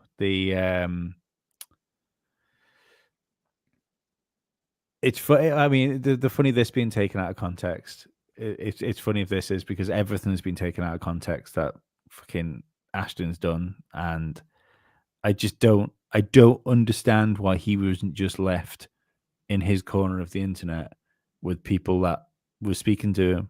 You know, that's been the biggest like confusing thing to me over this whole MH370 stuff. And the weird thing is, without all that, he probably doesn't go on InfoWars. He probably doesn't go on Tim Pool. It was probably that vitriol which was like shoved against him that elevated, his position on Twitter, which is where it all sort of came from. I think his relationship with Keemstar, I think that definitely irritates some people now. Yeah. I don't mind Keem, dude. Go ahead, Nick. I don't. No. Sorry, no. Go ahead. No, I was gonna say I don't see what the issue is with Keem, dude. I really don't. I think Skyfire is really cool. Yeah, it's a really good idea. Yeah, I mean, I don't. They do bring good news. There's good topics that are there. I understand that this whole community, dude, is just ultra judgmental, dude. I mean, they're gonna put you right in a box and they're gonna throw you away. That's typically what happens, and so that's kind of what's happened here. I mean, I understand Keem's past. I mean, there's a lot of drama. He's built Drama Alert and stuff like that. But I'm gonna be honest, dude. I haven't seen a lot of examples of like just drama for drama's sake. I don't really see that. I think that he is trying to come in and kind of create an area where people are more comfortable to talk. And that's cool. And if he gets that, if he creates that community, because he has a following and people kind of can allow him to come and be police, like he was saying last week. And he can create these debates. We can get Jeremy Corbell to come in and talk, and you can get Mick West to come in and talk more in these spaces and do that. How does that hurt the topic? It only helps to have these conversations, man. I think it scares because that's what I meant before when I said, it's who knows what'll happen. Maybe we'll end up being victims of it as well. But I think it scares some of the people that what's the best way to put this? It scares some of the people that might be like maybe less charismatic, or maybe I see. The charismatic is probably still the wrong word. And I'm probably making sure I am one of these people that gets washed away. Less shiny. It's a less shiny toy. It's the thing is like that's the whole thing of influencers, isn't it? Like the idea of influencers are either you want to be their friends or you want to be them. He's Buzz Lightyear, Lee. Everyone is Woody, and then Buzz comes in with the big box and the laser beam, and everybody's I get it. So if he social medias the topic and he brings some people in which he might think are people would be receptive to, that's going to take eyes away from the other channels.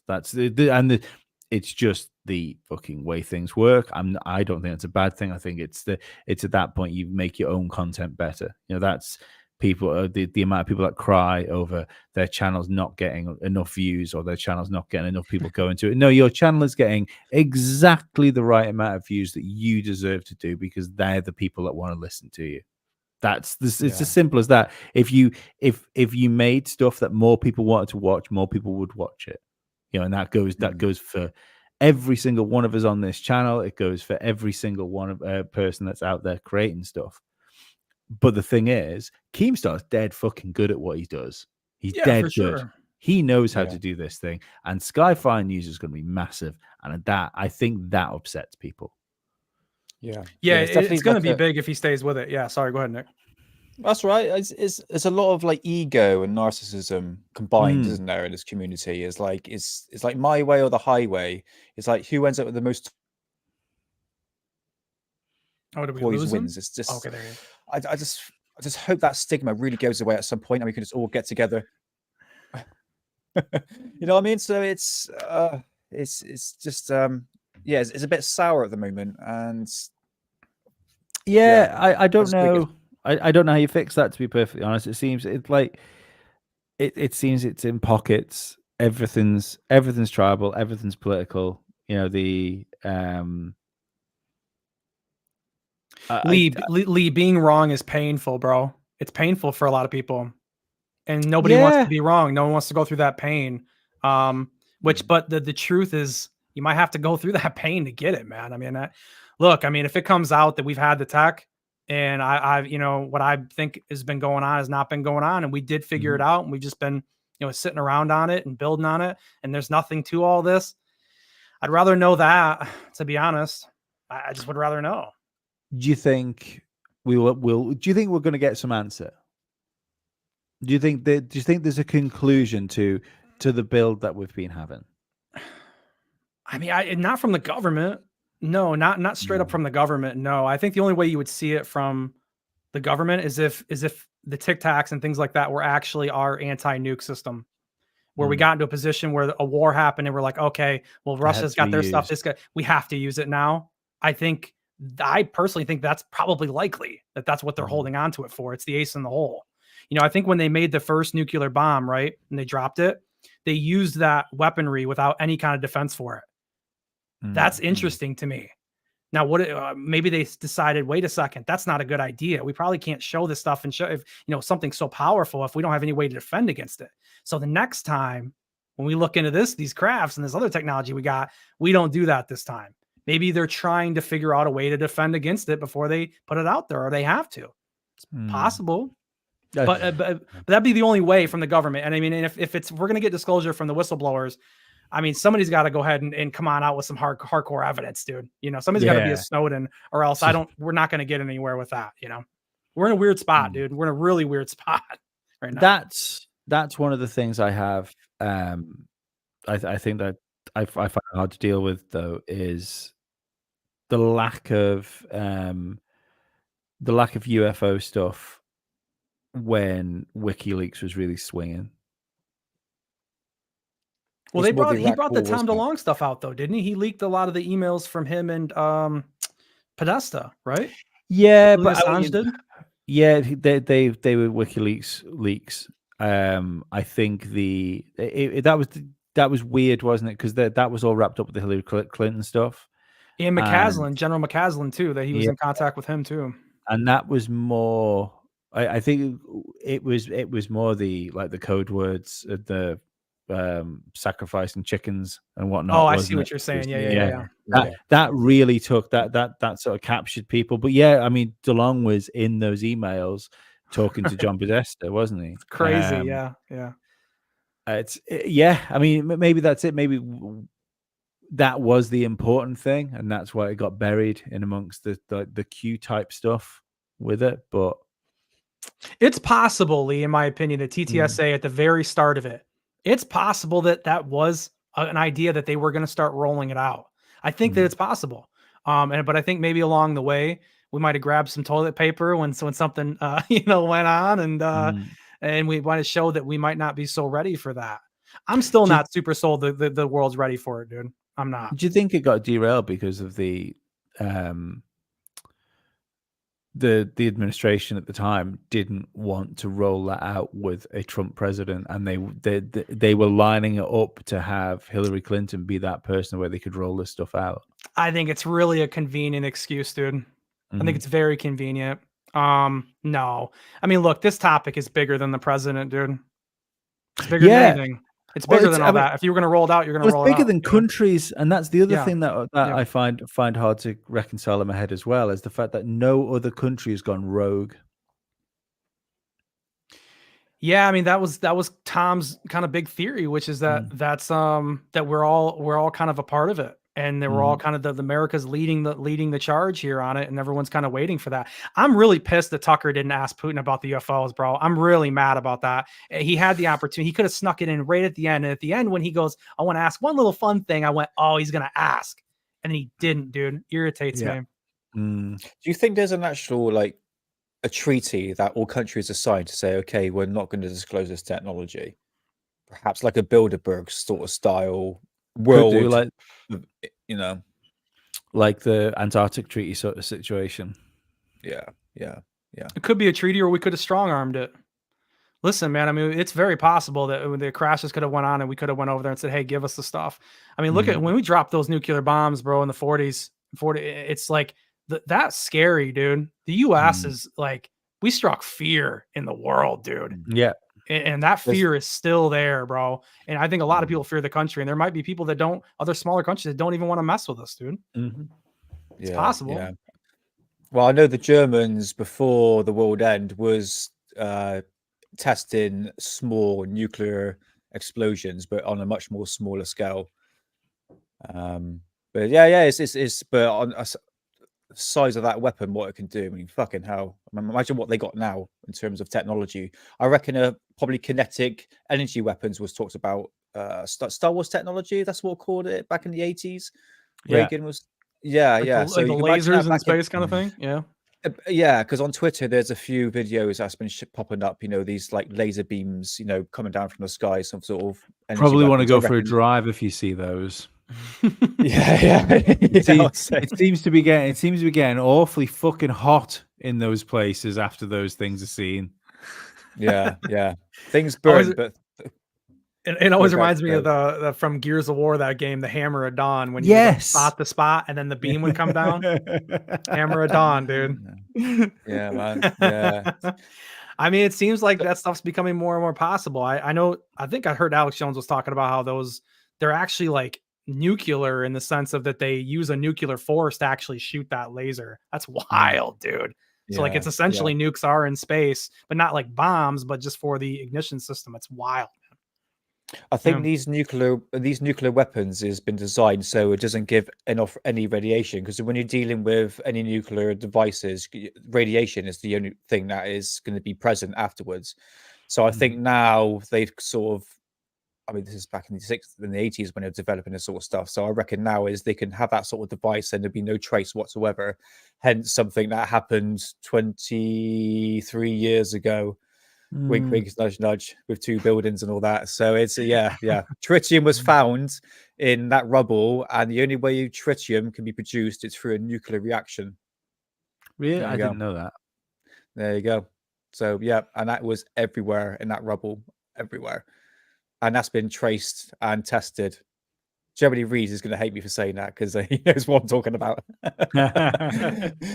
So but I reckon when it.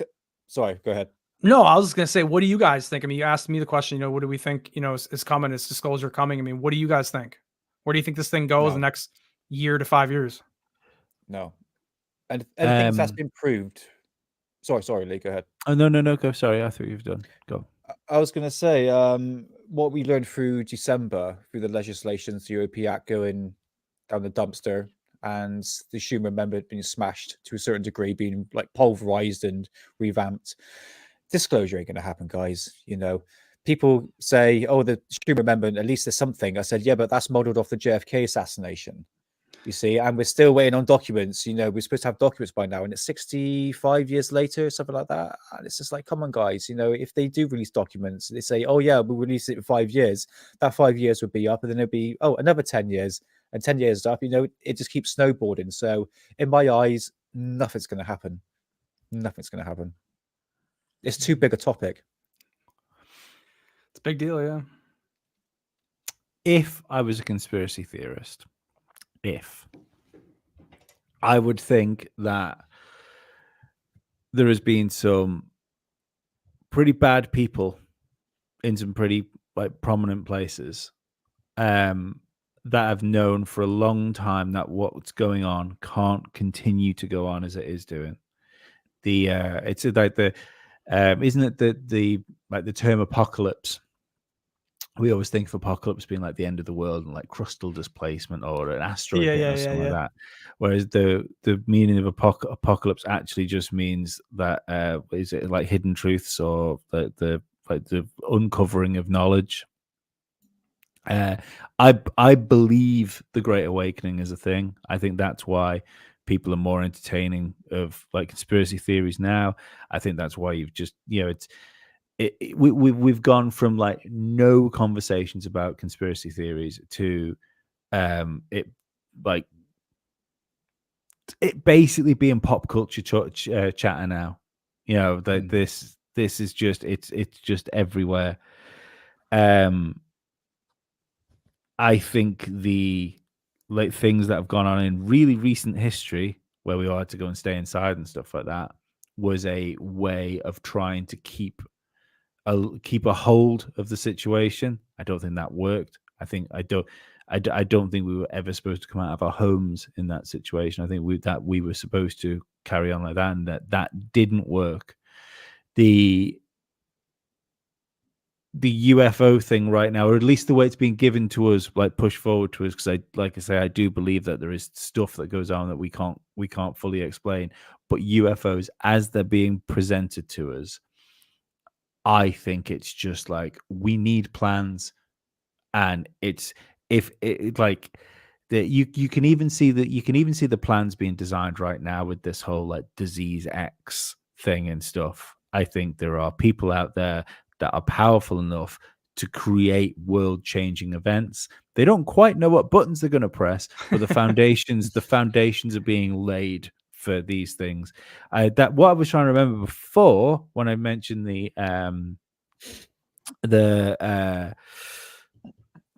Investigate Earth podcast is they would talk about the like elites and like these profile people all of a sudden making these like extravagant bunkers and things like that go like miles deep down and stuff.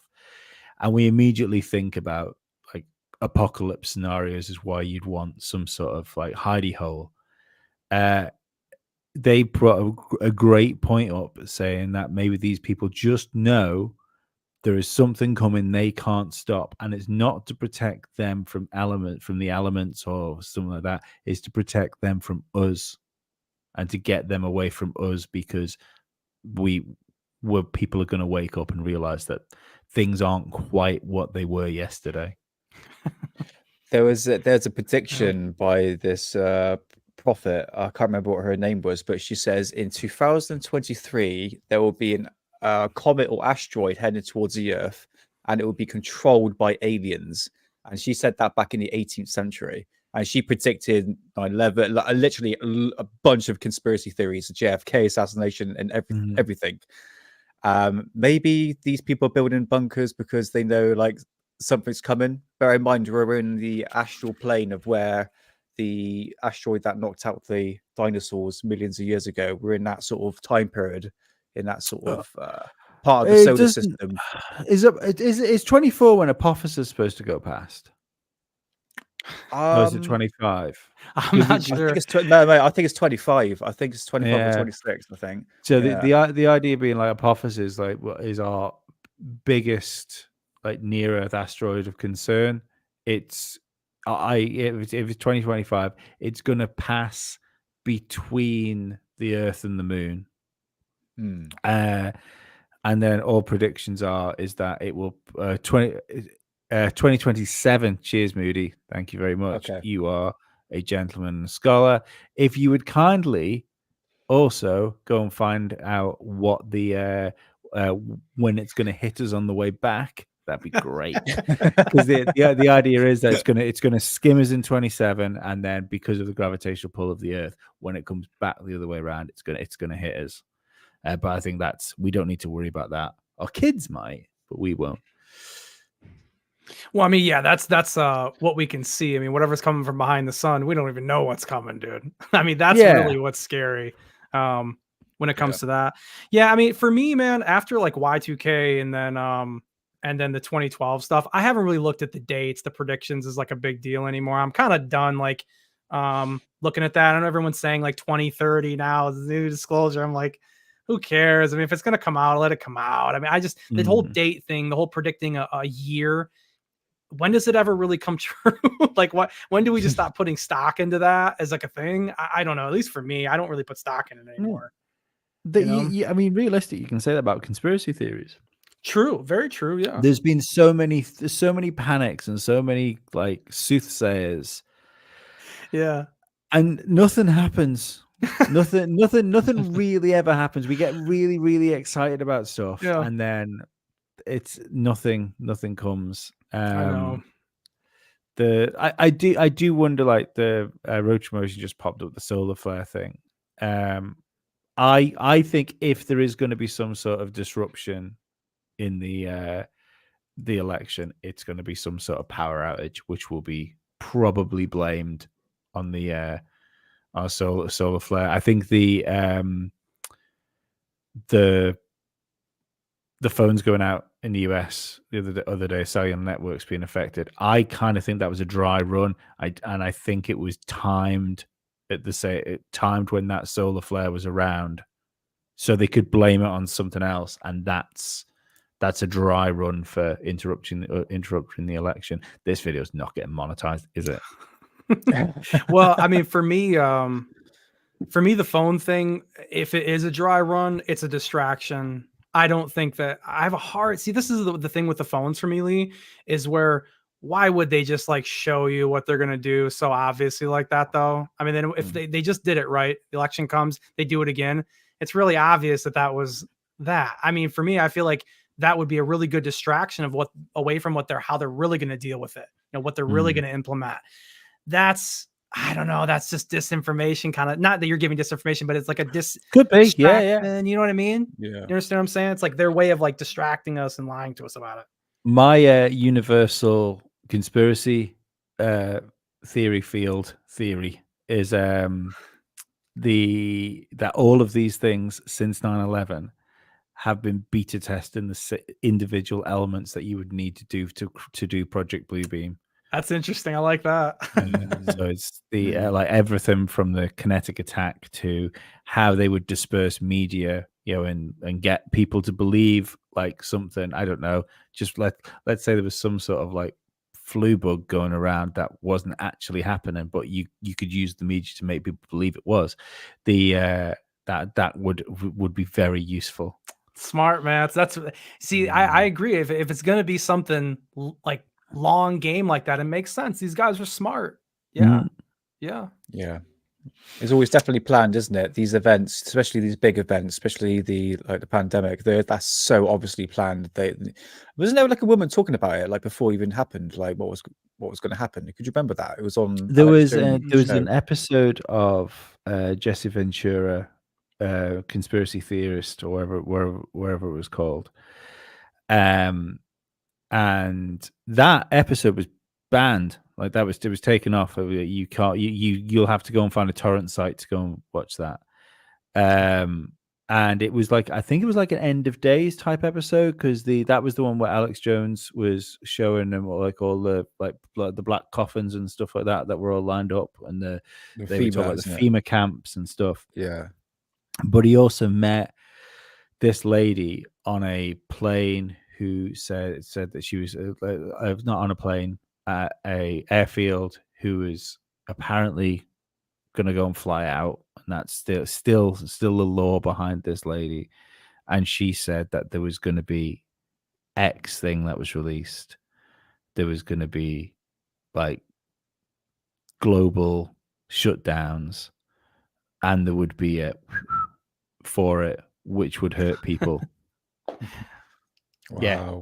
It's pretty weird. If you listen back to it now, you go, oh. But then again, you go, but it's, if you were going to make up a story for something that could possibly happen, it's a totally reasonable, like dystopian sci-fi story. Sure. But the scale of how far it went, staying at home and everything, because it was on a global scale. The whole world was doing it, staying by the same rules. And it's like, it was the only time governments seemed to agree with each other. That's really strange. Exactly. But I reckon the pharmaceutical company was obviously paying off politicians, governments to push one narrative. And so, you know, There's a lot of could not. interesting things going on there. Yeah, a lot of interesting stuff to look at. So, If you wanted yeah. to look at it, there's interesting stuff. Yeah. So I might going off on one because I'm a bit like you, Lee. I think too. maybe it's the type of stuff that you probably have to look at on Rumble or X, and definitely not YouTube. Yeah. Definitely not YouTube. Yeah. Definitely not YouTube. Yeah. Poor Ollie. If Ollie's watching this now, he's pulling like what little fringe he's got left out. But no, thank you for joining me, gentlemen. Yeah, man. Thanks for having us. We're just approaching the 2-hour mark now. Yeah. As it stands, we still have a YouTube channel, so it's probably. Did I push too far? Did I? It's probably a good. No, I think. Do you know what I will say? Just quickly, as far as the YouTube censorship goes, is we people keep saying it about censorship on YouTube and stuff like that. I can only praise what we've noticed lately, because we've done some pretty fucking wild shows over the last few weeks. Yeah, you guys have, and pretty controversial to say the least. all of them fully monetized. Wow. All of them. Even the shaman. Even the shaman. No way. Wow. Yeah, that surprised me. We always have to ask for it to be done again. But yeah, okay. Yeah, so, but I've always thought, as far as the Elon Musk thing, is that if he comes in and he has a large platform that he says is going to be free speech, then the market's going to have to react to it, because if they don't, they're just going to get crushed eventually. And I think YouTube's definitely loosened the reins on a few things. Let me ask you this before we go. Do you think Elon holds strong, or do you think over time he starts to falter with a lot of it and he gets a lot of pressure? He's got to be getting pressure, man.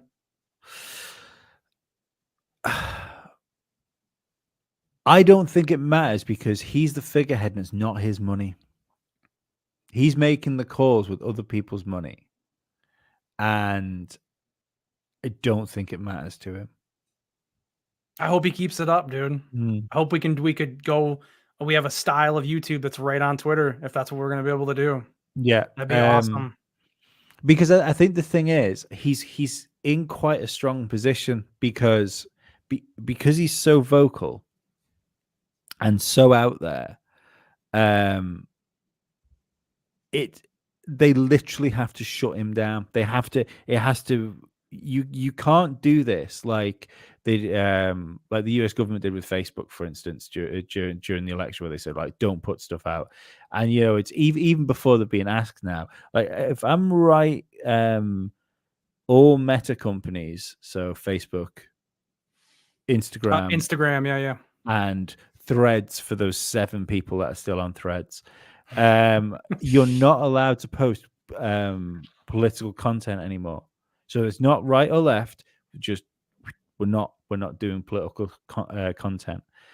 That's wild, and it's just if you want to shoot yourself in the leg, that's a really good way to do it with your social media company, is to stop people being social about their media. But I think he holds strong. I flip flop on Elon Musk on whether he is the savior of the earth or the Antichrist, right? Hourly. But this is the thing, this is where it goes on with not taking the black pill. If you take the black pill, you go, well, anyone that reaches any prominence is controlled. So Rogan's controlled, no matter what good shit he's put out, he's still controlled. Elon Musk is controlled, no matter what he does, he's controlled. Russell Brand's controlled. They're all in on it. So at that point, you've lost. We've completely lost. We might as well just do exactly what we say. And I think that's the danger of the black pill. While you have seemingly powerful people saying and doing things which appear to be in our best interest, I'm going to choose to believe that until they prove themselves wrong. Because that's the only thing to do. Otherwise, there's no hope for any of us. There's no. We are headed towards a censored, beige world where we have a fucking chart you can look through of speech that we're allowed to say, where you can't communicate with anybody in case you accidentally offend them, and that becomes some sort of like actual crime because you've offended somebody. So I choose to believe that there's enough people out there that have just gone, no, this is fucked up. Before we go, did you guys hear the Musk when he was on Rogan talking about the World Economic Forum and Klaus Schwab? Yeah, Reminds a me. bit of it. Yeah. Yeah, and he's like, yeah. and it was when Rogan turned around and said, well, he said, do you not think somebody should have come forward and said, like, pump the brakes on this because these people are getting too big? And Elon turned around and said, well, that's exactly what I'm going to do. And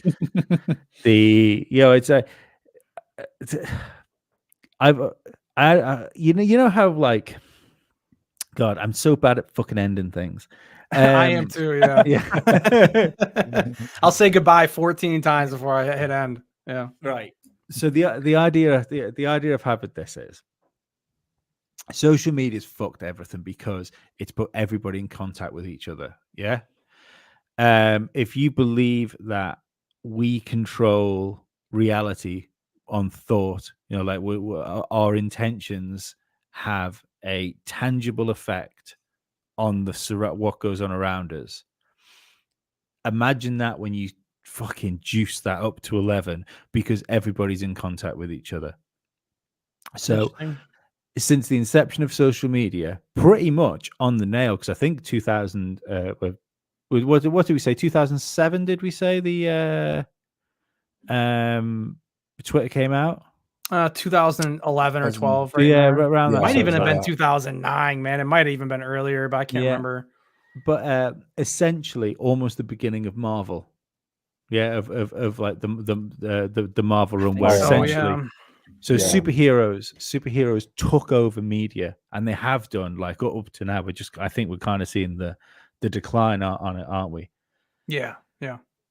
What if us being so soaked in the hero's journey and so soaked with that as media has literally created supervillains and made us create superheroes and these like ridiculous scenarios like global pandemics and talking about fucking alien invasions, and it's because we're essentially concocting this hyper realistic world because we're all tuned into it.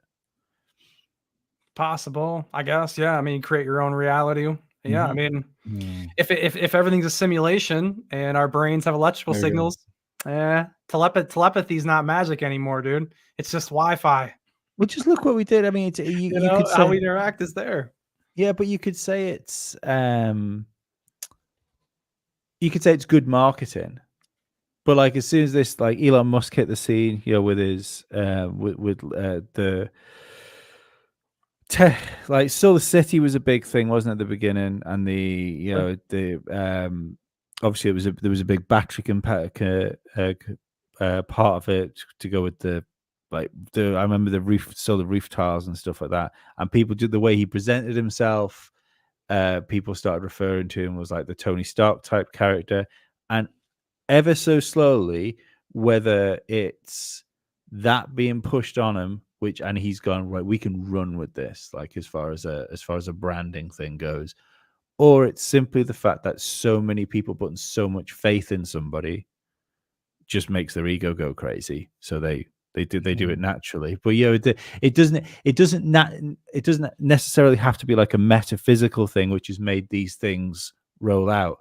But I do find it weird that the World Economic Forum and Klaus Schwab they just came out of fucking nowhere. Who knew what that was? But like pre-pandemic, nobody knew who fucking Klaus Schwab was then. Yeah. And we've created a perfect James Bond villain with Sorry,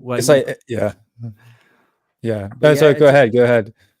No, it's always, I always wonder whether we've kind of made it ourselves, which in a good way, if we have made it ourselves, the goodies always win in these stories. So we will naturally give it the right conclusion. It's a bit if like we stay Hitler, good. isn't it? What?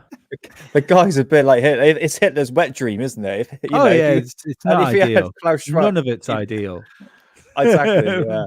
I mean, if you had Klaus Schwab, back in the 40s, it'd be like, keep an eye on this guy. You know what I mean? Yeah. No, it's very strange. Anyway, I will definitely try and end this podcast now after fucking derailing it myself. Thanks for joining me, gentlemen. It's been wild. Pleasure. I'm sure normal service will resume next week. Remember, if you're still watching this 2 hours in, you get a Lee biscuit, and come and watch us speak to Dave Weiss next Wednesday. I'm not sure what time that is. I can't remember the time. I think it might be a little bit earlier. So you'll just have to keep an eye out on social media. We will probably put that show live tomorrow. So there'll be like a countdown for it and you'll be able to check it. But yeah, it's going to be a really good one. I can't wait. I'm looking forward to speaking to him. He always seems like a good guy, even if I'm not 100% convinced the world's flat. But given the fact the stuff we talk about all the time, not convinced it's round either or square. So thanks very much. I will see you later on. Bye-bye. Yeah. Cheers.